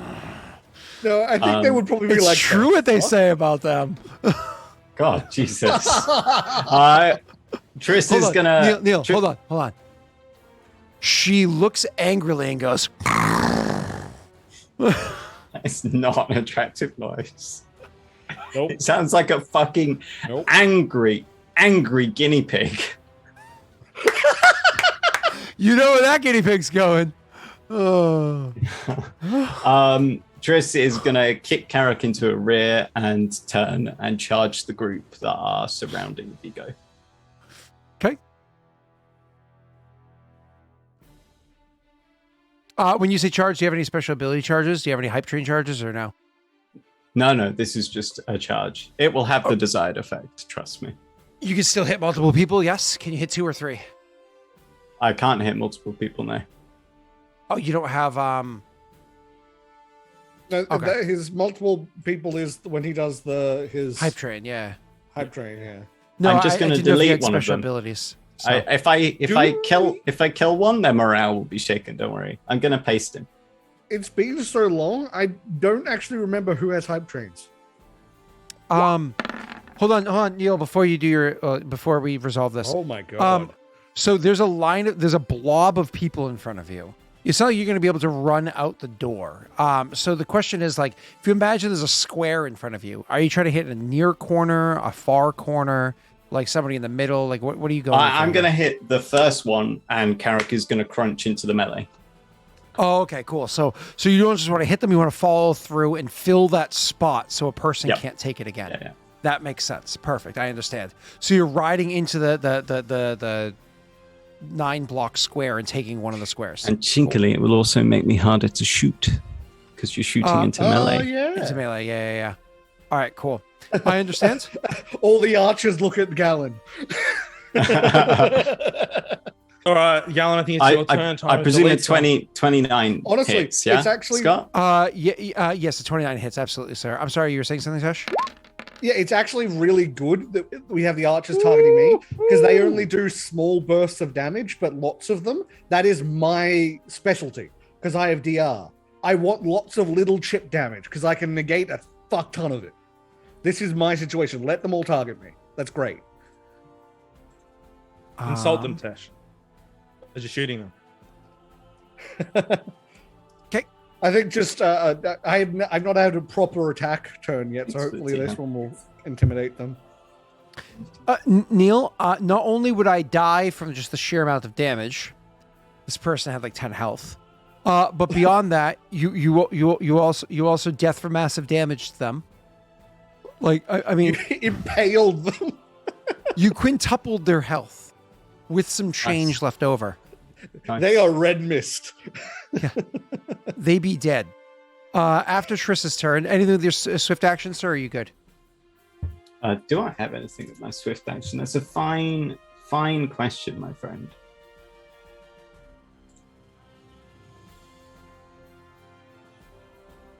I'm looking at Carrick. That's not what I want. There we go. Let's have a look.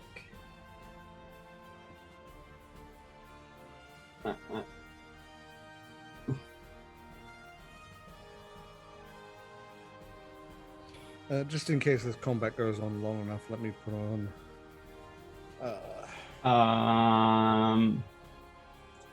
I have a shield. How does it work attacking with that? It's obviously in my offhand. You want to attack with a shield bash? Yeah.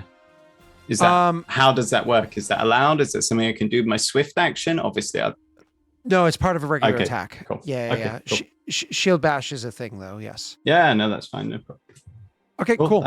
That'll be my turn. Awesome. Thank you, sir. So after your turn is Gallon. Gallon, it's your turn, sir. Yeah, I'm full round attack actioning these people. Okay. Now, not the one that Virgil was attacking because I know he's taken damage. Mm-hmm. I'm gonna hit one of the other three that's in front of me. Let's say the left one. Okay. So boop.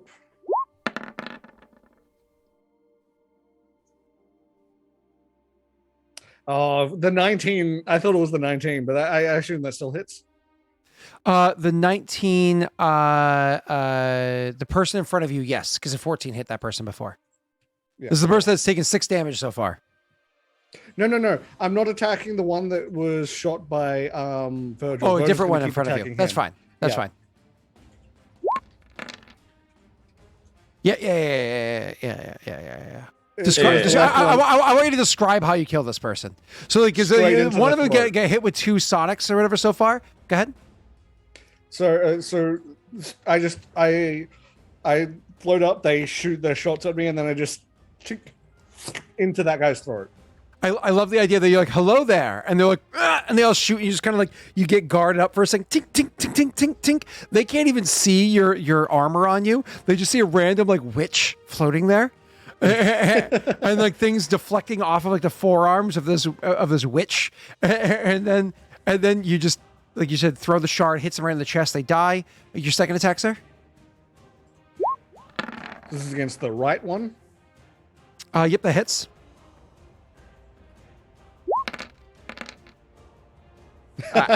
Yep. So I imagine one hits the person in the chest, the other one hits them in their throat. They're like, and as they kind of like go stumbling forward, they fall off the railing and thunk hard on the ground. Thank you, Mike. And then Virgil is gonna. I actually already had one. If you don't mind taking my mug. So I'm actually, you know, I actually wanted to make. Oh, I wanted to make a frittata last night, and I entirely forgot to. I was gonna get the eggs all set up, and I'll do that for tomorrow morning, though. So like line it with the bacon or whatever. So we just pop it in the oven. I meant to do that. So all you had to do was put in the oven this morning. Yeah, like I used to do when I worked in the restaurants. Yeah, you remember those. Back in the dizzy.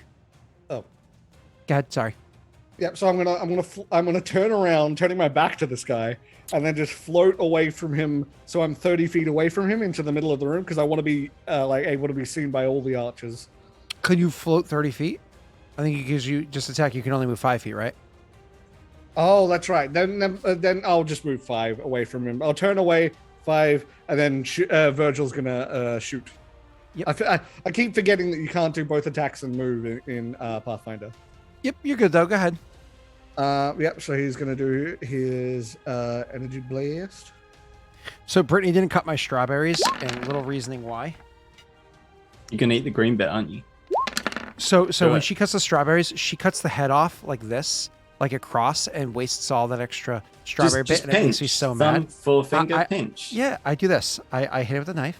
I go in a quick little circle, and I try to waste as little as possible. You don't even need a knife. You just pinch. Sure. Or you can get it under your fingernails. Whatever makes you happy. 7 Well, you just wash your hands, you fucking animal. Mm-hmm. Oh, no, that wasn't a 20. Or you use a tool, another nat 20. You fucking animal. I fucking hate. I hate that it rolls 2 dice so much. Sorry, sir. All right, but you hit. You have 7 points of damage. You finally kill that person. Oh, okay. And then just because Vigil is Virgil, sorry, is angry, he blasts the corpse and misses. All right, Viggo, it's your turn, sir. So it's 1, 2, 3 dead all at once. Plus he did 1. That's 4 dead all at once. So it's only 5 dead because of the one on the ground. Cool. Go ahead, The sir. morale is shaken. Yeah, I'll deal with that. The one that hit me, Viggo will turn to face that one and make a bite attack. Ooh. Damn. Owie. Damn. With the 3 damage. That is And unfortunate. then we're gonna make a claw attack.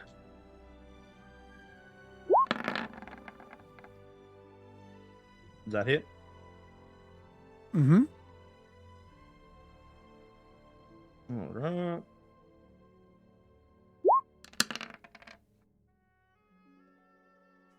You have one more attack, right? I do. I may as well do it again.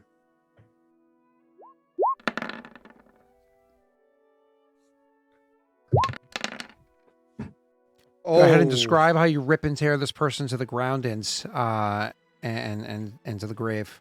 Alexa, play Rip and Tear. You see, like Viggo takes that hit, and like he turns around like superhumanly fast and just latches onto the guy's arm with his teeth. And while he's got his teeth into his arm, into the wrist area, he just starts like clawing into the stomach of the guy, tearing into the stomach as the guy just crumples. My favorite thing about this is he just looks like a woman at the moment doing this, not a beast. So it's still this woman just went into this. Yeah, I was going to say exactly what he said, but imagine it's Emma Stone doing it. Right? Yep. Or you just see this like gorgeous redhead woman being like, "Ah!" And if it was Emma Stone, you might be like, "There's worse ways. There's worse ways." Yeah. And then as the light's fading, the spell ends, and you realize this is a big hairy dude, and you're like, "No, Not a fairy! it's William." Anyways, all right, cool. Where were we at? Beautiful. You eliminated another one. Now, because you did that, you've gotten rid of so many. That's 6 at this point. That's a quarter of them dead relatively quickly. Most of them are archers, not really in harm's way. 3 of them just died. So at this point, we're gonna have to do a morale check. Who do you think in chat can roll nice and low for you? V-Sword, statistically. V-Sword statistically sucks. Poor V-Sword. At rolling. Yeah. I'm rolling V-Sword and V-Sword? Spyro, but we don't need to talk about V-Sword, that. it's great because what we can do is we rely on you for the low rolls when we need low rolls. Don't Yeah, try to we dress this up. We're relying on you, V-Sword. We need you. Don't try to dress this up. Listen, V-Sword, I can't wait to hang out with you. Hopefully beyond just the fair this year. Hopefully we can actually hang out beyond that, like actually grab a beer or something. But that aside, because you don't live that far away from here. You So think you could stab Scott? I'd love to handle your sword. Her husband's a blacksmith. Do you think that's an attractive noise or something? What was that? It sounded like a person drowning in their own froth. Well, actually, there's froth in my coffee. It's frothy. All right, so anyways, V-Sword. What is V-Sword rolling? V-Sword, you're going to roll me a D20, but I'm going to tell you right now, if you roll me a nat 20, there's actually going to be a morale surge. Okay? D20. D20. I'm gonna laugh so hard if V-Sword gets a nat 20 after like all of that. Hey, see, look. Boom. Thank you, V-Sword. This is why I asked for V-Sword. You literally could nearly have not done better. I'll send you the usual money. V-Sword, now I will not bring Brittany when we hang out. That's it. Nope. Oh no! Yeah, You don't instead get to he's hang out gonna with bring. the better half. Instead, he's gonna turn up with Messi. Oh no! No, I wouldn't do that to myself. All right, what happens, Scott? It's a really low morale check. Half the people, all of them are going to have the shaken's condition. Oh, thank God! I They told don't you. I leave said yet, though. they're shaken. Mm-hmm. However, they're all going to have the shaken condition, but they don't leave yet. That does mean that combat just swayed very much in your favor, more than it already was. All right, back to the top. We have, again, of the people on the ground, so far we've killed 3 of the 12 people on the ground. So they're going to continue trying to fight. So those ones that died are going to be replenished. So, because it's supposed to be 12, 1, 2, 3, 4, 5, 6, 7, 8, 9, and 3 are dead. So there's 9 left. Cool. Also, just as a note, Scott, I'm facing the other group of archers. Sorry. So this is how the ground support is going to go. The 3 of them from each group that are there. So they're going to be 4 of them using aid another, and 1 of them is going to make a roll against Neil.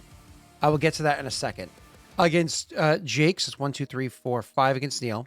Against Jake, he is going to have 4 attacks against him, 3 of which are going to be flanking attacks. Okay? Not the surrounded, though. Correct. Okay. Yeah. And don't forget to get my -2 because I'm now shaken. So that means my flanking attacks are only +4s and my other one's a +2. So I get the +2 out of the way first. So +2. Okay. Now my +4s, I get 3 of those. Sorry. If you're able, people in chat, go look at Inclame spoilers. And I just posted an amazing GIF. I think I feel like I only have 1 Daddy's Die left, and I think I have a 50% chance here. I think your AC is a 26. So I have 1 Daddy's Dice left. Let's give this a try. Because I hit you, it's whether or not I crit you. 26! It's my last Daddy's Die. 26! Do I hit you? No. It's not like a 29 or nothing, is it? No. 28? No. So 27. I missed my 1? I missed my 1? Who knows? I guess you'll never know. God damn it, I hate you. All right, fine, I hit you. /R 1d6 + 2. Please roll max. Please roll max. Please roll max. Please roll max. Please roll 1. Whopping 4. Okay, so that's my attacks against you, sir. All right. Against the other boys. /R 1d20 plus 4. Give me 1 second. Okay. So that is 8 and others right there. So that's 2, 4, 6, 7. Okay. So the +7. So it's 4. That's a +11.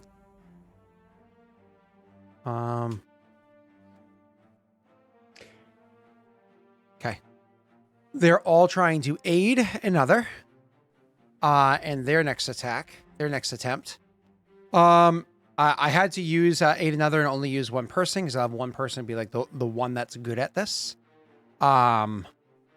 So that's my total modifier. I don't know what your CMD is, Neil, but I'm about to find out the old-fashioned way. All right, please don't roll shit. Please don't roll shit. And maybe somebody will toss me a Daddy's Die while I'm rolling. V-Sword, I did insult you. That's gotta beat your CMD. That's gotta beat your CMD. Yeah? Awesome. I started it. They are all clamoring and climbing. A couple of them are like swinging at your one side to get you distracted, distracting Carrick, so on and so forth. And then finally 2 of them like jump up and grab at you. One of them is trying to cut the ropes that have you on your horse, and they're trying to grapple you and pull you off of the horse to pull you down. Oh, all right. Step 1 done. Step 1 done. Fine, V-Sword. All right, next up is going to be to get the archers out of the way. So there are still 9 archers upstairs. Carrick is kind of in an inconvenient location for the sake of attacking Carrick. There's a good chance of hitting friends. So I would say that because of the way angles work, this square, so like the far square of Carrick, is not in an area where they can accidentally hit friends. So I'd say 3 archers will attack Carrick. The other 6 are going to attack what's his name, because they don't want a chance hurting their allies. So we're gonna have 3 attacks attack Carrick. So they only have +3s because again they're shaken now. 1d slash. Really, they're not going for the guy who just killed 3 of their friends right in front of them? 6 of them are going after you. Oh, yeah, okay. but money's a big motivator. Oop, that's a period, not a slash. Okay, here we go. Carrick. What the fuck is with your crits on Carrick? Okay, I hit Carrick again, baby. Slash out 1d6 plus 1. 4 more points of damage to Carrick. Oh, that's sexy. Okay. You crit Carrick 4 times now, I think. You know, now need I'm going to attack confirm? you. I did roll the confirm. That was a 13. He failed the confirm, Right. so. Yeah. So now I'm going to attack you, Tesh, which is only +2s. This is 6 attacks against you, sir. 17, 6, 22. Oh, I get a natty 20 with a 22 and a confirmation roll of 14. So that's 1, 2, 3, 4 attacks. One of them hits you, Tesh. You're going to roll the other 2. So I rolled a natty 20 against you, Tesh. Yeah, I know. Ha! And natty 1 misses horribly. I would say if somebody wants to roll me a D100 and you roll underneath roll under a 17, there's a chance that something fun happens with the D100. First person to roll. All right, so that 20 does hit you. That's going to do 1d6 plus 1. Nothing crazy. It does nothing. You take 0. Yep. Cool. Say hey, I like Steve! 69. Steve! One of them shoots at you, misses horribly, and when you like look at them, give him that glower that says because you're silent, you're not speaking right with your disguise. Yeah. They give you that glower, and they just kind of shrug and say, "If we both survive this, I'll buy you a beer." like one of those like, "Sorry, we're on the wrong side, but hey." I'm gonna kill that one first. All right, cool. And that's all of the melee and ranged attacks. It's now Triss's turn. Triss, you are grappled. Apply the grappled condition to your character, and then proceed. You're grappled by 5 people, air quotes. Dun, dun, dun. What does that do? Oh, I did fantastic. I grabbed a feat that may help on my turn. If you haven't got rid of the grappling person. Reduces my dex. Just out of curiosity, Scott. And my speed to 0. Okay. Does precise shot help me mean I can try and hit the guy who's grappling him without a negative penalty? Perfect. You might have soft cover, but considering you can float directly over their head. Exactly. Now, improved precise shot means there's no chance of hitting Neil. When you're shooting into, when you're shooting it, there's a 50% chance when you're shooting into a grapple. Precise shot, it gets rid of the -4 chance to hit for attacking into melee, but grapple's unique. That's improved precise shot. My apologies. Oh, damn. Okay. I Never will mind then. use Spirit's Gift and activate Bones. Whoa. And Karok will begin to glow with this ethereal ghostly light and become near transparent. And he's now under the effects of blur for 7 minutes. Oh, that's cool. That's really cool and creepy. That's my standard action. Can I cannonball into the rest of them? Dismount? So Carrick does have a move speed. Your move speed is currently 0. You Is use he your not standard grappled action. then? Oh, in that case, well, I just stay where I am and he rides off. So you want to try to like pull them with you? Well, The guy comes with. I mean, which one of these boys is? Because only one of them is grappling me because they're assisting. The way but there it must works, be they're all one assist. target.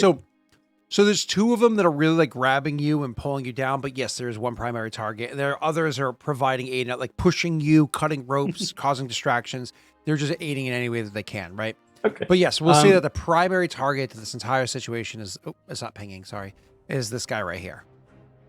Which that one? Can Carrick just fucking bite the shit out of him? Carrick on their turn can absolutely do like a bite or a hoof attack. he takes his turn directly after mine. Okay. Essentially, is how it works, or So directly you give before Carrick mine. blur. Yep. Yeah. Oh, I'll direct him to do that. Sexy, go right ahead. And I've used my standard action. Cool. Right, so Carrick he's going to power attack, because why not? I'm a bite. Rip and tear, Carrick. Rip and tear. And tear. Rip and tear. Rip and tear. Yep. So there's a Carrick hits. There's a 50% chance of hitting you. I love that this horse just went fucking like all blurry and then bit the dude dead. And now I get 2 hoof attacks against Did he him. die? Oh, he lived through that. To be clear, hold on. To be clear, 10 drops the first person. You get that means this can I attack on the a next different one dude. Then? Yes, you can. Carrick, rip and tear. And his final hoof attack, he does get 2, doesn't he? I'm correct in remembering that, aren't I, Scott? I believe he has 2 hooves. Correct. Yeah. Oh my god, it was almost double natty 1. It was nearly double natty 1. Nearly killed Scott. Does 16 hit these boys? Because Carrick is not grappled, I would say yes.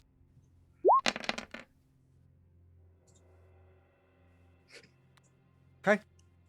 And injure the last one. All right. Carrick just bodies 2 guys and maims a third. It's just like, oh, shit. He is a warhorse, right? I know, but I love that they're like, we're going to kill the horse. It's easy money. Meanwhile, the horse, I think fucking not. So this horse reminds you of the one from what's that movie with the hair? Tangled. Oh, dang it. Yeah. There's a frying pan. I at base, by the way, Norway, I have a 20 handle animal with Carrick, so I literally cannot fail orders. Except the super high DC ones. Yeah, it's only a move action for you to give the order. So so you did a standard action to activate the ability, move actions to give the order, and then you're good. So by the way, it's not a trick. So either way, Carrick, you kind of like leans to the side, bites somebody, like crushing like their shoulder or some shit with like a heavy bite, and then immediately rears up and just hoof, knocks somebody in the chest or head or what have you, knocking them unconscious onto the ground, and smashes the other one enough that they're very heavily injured. It's now Galen's turn. Well, okay. I am no longer worried about the situation that he's in. Are the other archers within 30 feet of me? You can easily position your. Yeah, I would say yes. Okay, perfect. Then I'm going to use full round attack on them. Because you're talking about 60-foot diameter. Yeah, I would say yes to that. Oh, fuck. That's a hit. You know, yeah, I think that hits. So I'm going to do that. Okay. Cool. Okay. Next attack. Next. That's a hit. Cool. Okay. Nice. And now, Virgil. Yep. Is going to do blap.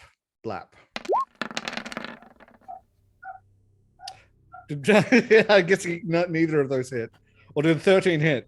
13 would hit one of the people up here because you're on level with them. Hey, and max, well, not max, but almost max damage. Oh yeah, you actually did drop one. That's awesome. So that's 3 that I dropped there, right? Yeah, 3. Yep.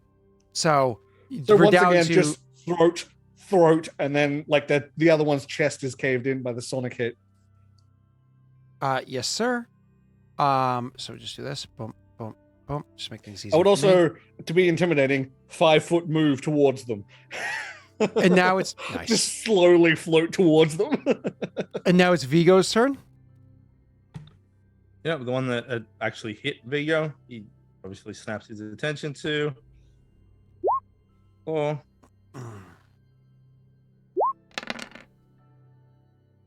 Oh my god. Goes again.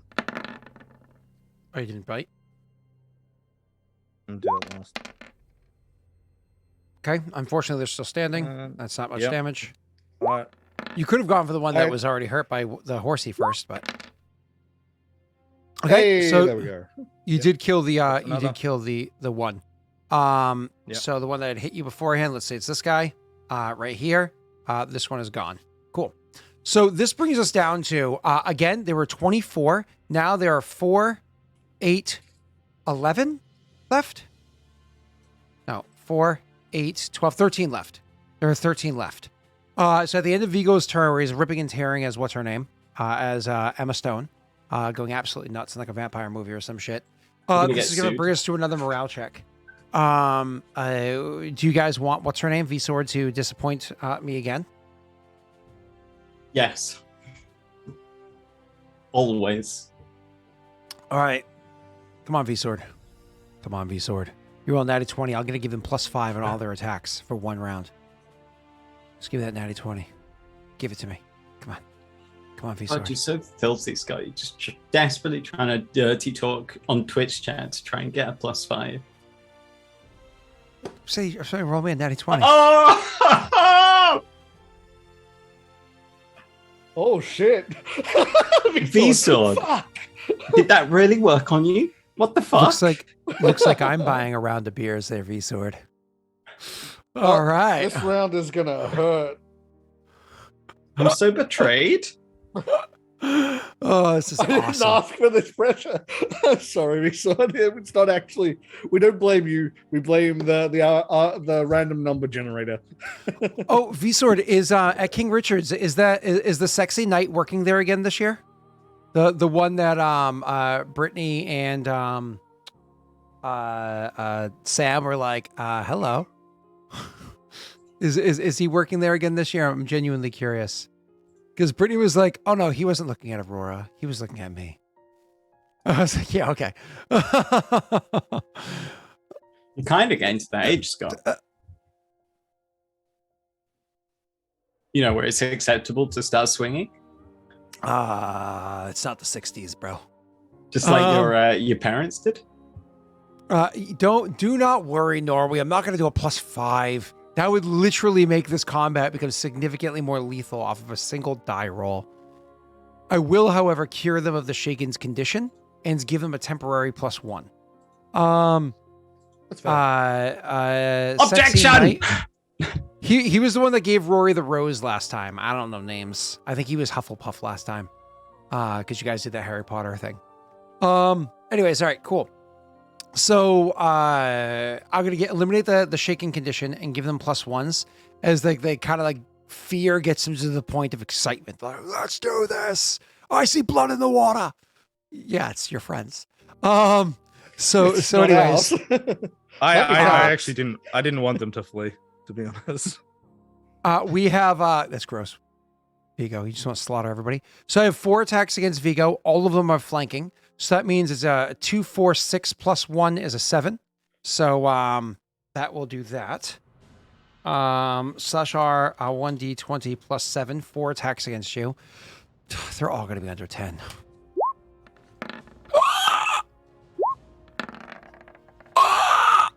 Oh, wait, Holy with a short fuck. sword, that's a chance to crit. Let me roll to confirm. Oh my god! But that first one was not an auto. Wait, hold on. Oh wait, hold on. Take it back. Hold on. You didn't hit me. I didn't hit you with a 26, did I? No, you did not. Damn it, that's not a chance to crit. But the second one does hit. So 1 attack hit so far. God damn it. Wait, do I have a daddy's dice? No, I don't have daddy's dice, so it's not even worth it. Oh, fine. 1 attack hits, and here's my 4th attack. Oh, that sucks so bad. How come they're all Enemies. rolling with +7s now? So again, it was The morale 4. boost. Shaken got it back to got it down to a 2. Eliminating Shaken got it back to a 4. They're flanking, which gets up to a 6. And then I said with a natty 20 for this round, I'll just get a +1. Yeah. So nothing crazy. So yeah, so just a +1. So anyways, 1 attack hits you out of the 4 attacks against you, sir. Sadly, not even a chance. Oh wait, hold on. The roll to confirm after the natty 20 was the 13. Now is my 4th attack. I'm sorry, I got those out of order before. So here's my 4th attack. Daddy's dice? I'm gonna try for Daddy's dice in 5, 4, 3, You're such 2, a simp, Scott. 1. Like you've never begged chat before. Not as bad as Messy, but close enough.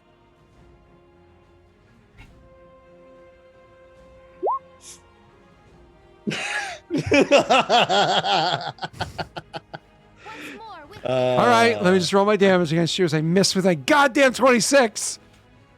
1d6 plus 1. Nope, sorry, 2. It's melee. 5. Ooh. All right, so thank you, Steve. All right, after them is going to be just finishing up all the baddies' turns, the archers and the other melee people. So the archers are all nobody's gonna focus on the goddamn horse now. They're all focusing on you, sir. So same as everybody else, their 4 is now got a +1, so they're rolling against you with a +5, okay? Tush? There's that damn flyer again. So 6 archers left.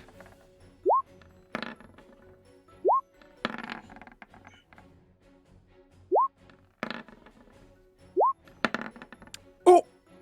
Oh! 1, 2, 3, 4, 5. So here's my chance to confirm with that. A 22. I'm trying to remember your AC. A 22 does not hit. I got 1 daddy's dice. Let me crit. Let me crit. Let me just have this one. Does a 24 hit? Just. Yahoo! Yeah! Why did he just turn into like Mario? He finalized a crit. Roll 2 ones, because that would be fucking hilarious. /R 2d6 plus 2, because range only got the +1s. 2d6 plus 2. Oh, for a second, I thought it was going to be a thing. Best thing is, sad damage. That's 3 damage. That's sad. Sad. Not even. It was what a waste of a daddy's die. All right. Anyways, and then my last attack against you, sir. I guess that was 5. The 5th one being a crit. You? Last attack. Tesh. Me. The person I was just attacking in order.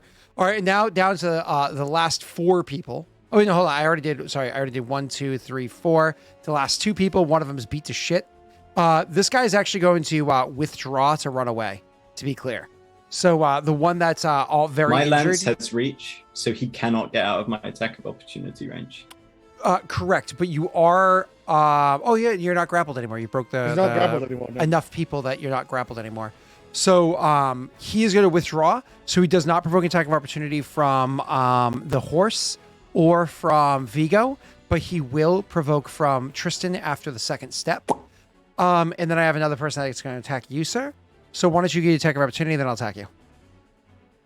Okay, this is Masterwork Lance mounted.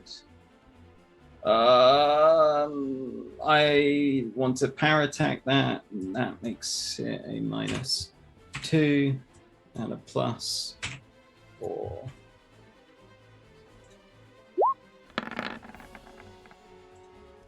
Yeah, that's the 28 hits. I don't know if he needed to power attack. He was on 2 health. he just wanted to. He just wanted to. This is Tristan.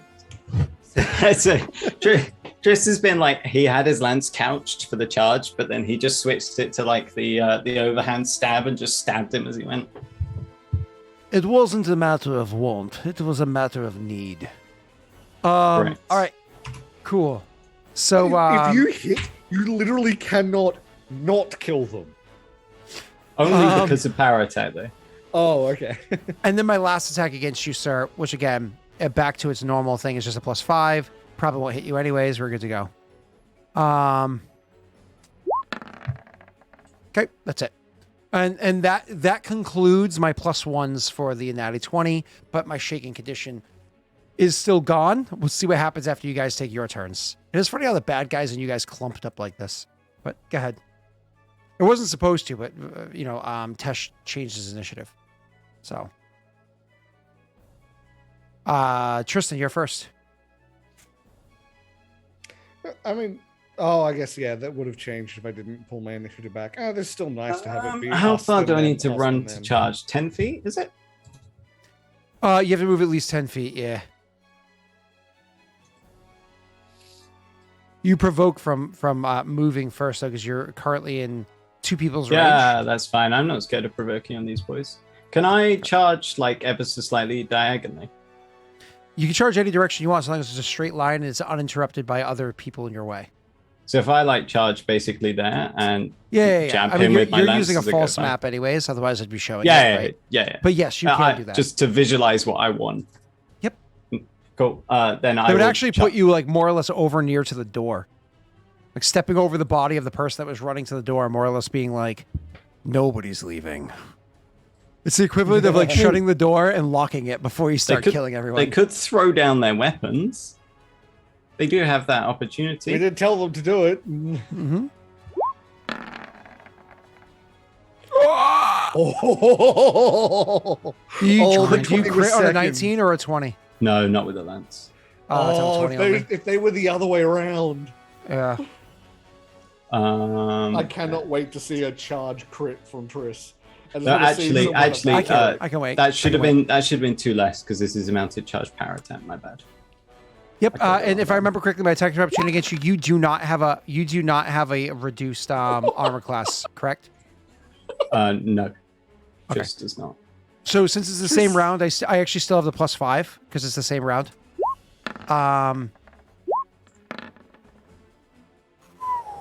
18 to hit Triss. Would I hit Triss or would I hit the horse? Would I hit Triss or would I hit the horse? I know if I use a daddy's dice, I automatically hit the horse and it's fun. Oh no, the horse is blurred. The horse is green. You're talking outside of the people that are literally slaughtering everyone. I'm gonna hit everyone, Triss. I mean civilians. 26, I imagine, hits Triss.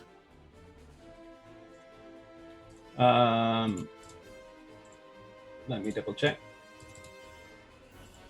Does 26 hit Triss? It does. Just for 6 points of damage. Cool. I need to get damage on the board. Can't be a complete failure. I've injured every one of you, including your horse. I call this fight a win. It's that scene from 300 where Triss just goes with the one little scratch, just like the drop of blood. or even Endgame, right? Where it's like Thanos, all this for a drop of blood, right? Yeah. But that also ties into the quote from earlier in the MCU where somebody says, if it bleeds, it can die. Like that whole, like, if you can make a god bleed, you can kill it. Like there's a quote somebody else made earlier in the series. So there's the whole idea that one drop of blood actually has greater significance because of the, like, if you can make it bleed, it dies. Like it's symbolic. Like if you met God and you were like, oh my God, you're God. But then like you saw God bleed, you'd be like, oh, you're God. Okay. And then there's the classic Predator. If it bleeds, we can kill it. Yeah. All right. Anyways, go ahead.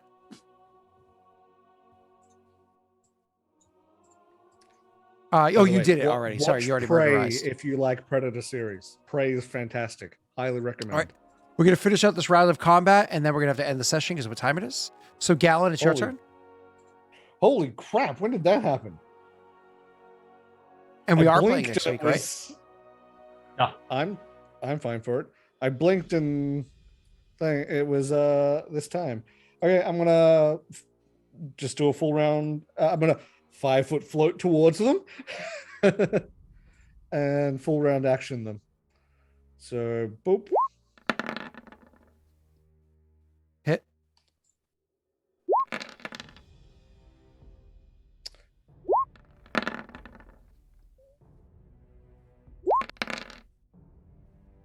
Hit.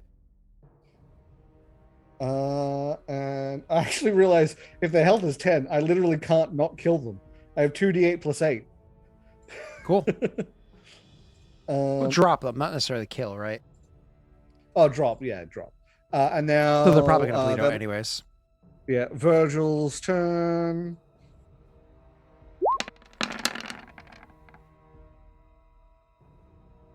Oh, well, 7 damage on one of them. Yep. So killed 2, injured 1 more. I don't think there was any injured ones up there for you to finish off. So no, I've killed everyone. Everyone I've hit, I've killed up until this point, except for the first guy who Virgil finished off. Oh, I've been accidentally deleting people off of my little tracker here that had that put them on initiative, but we knew who was where. I'll fix it in a minute. After that's going to be Viggo's turn, and then I will describe what happens next. It's just all of the allies, all of the enemies, just two lumps. That's easier. Yep. Yeah, the guy that attacked me. We gotta make sure we got a hit off. Once again, I will attack that one. Yep. Oh, once again, if they were the other way around. That boy's dead now because I charged him. Oh yeah, that was a sorry. different. No, he's right. Oh wait, he's right. no, He's it was. right. Yeah, never mind. My bad. Okay. I forgot you. That finishes off one of them. Opportunity killed one, and then I can attack one more. Crit. Oh, hit though. All right, and hit one for 5. Cool. Yeah. All right, V-Sword. One last D20 roll. I'm gonna say morale has been dropping this whole time. I've been increasing the DC more and more as we go. Unless it's a nat 20, it's over. Unless it's a nat 20, it's over. Like you literally, there was 24 people. There's 6 left. 3/4 of the people are, if not dead, they're on the ground unconscious or moaning or screaming in pain. They surrender, right? One. They surrender, not run. They surrender. A natty, yeah. They full blown. It's not that they don't try to run away exactly like you said. I will accept that. The exact opposite. They literally throw down their weapons and surrender, including the person that was just injured right there. They're done.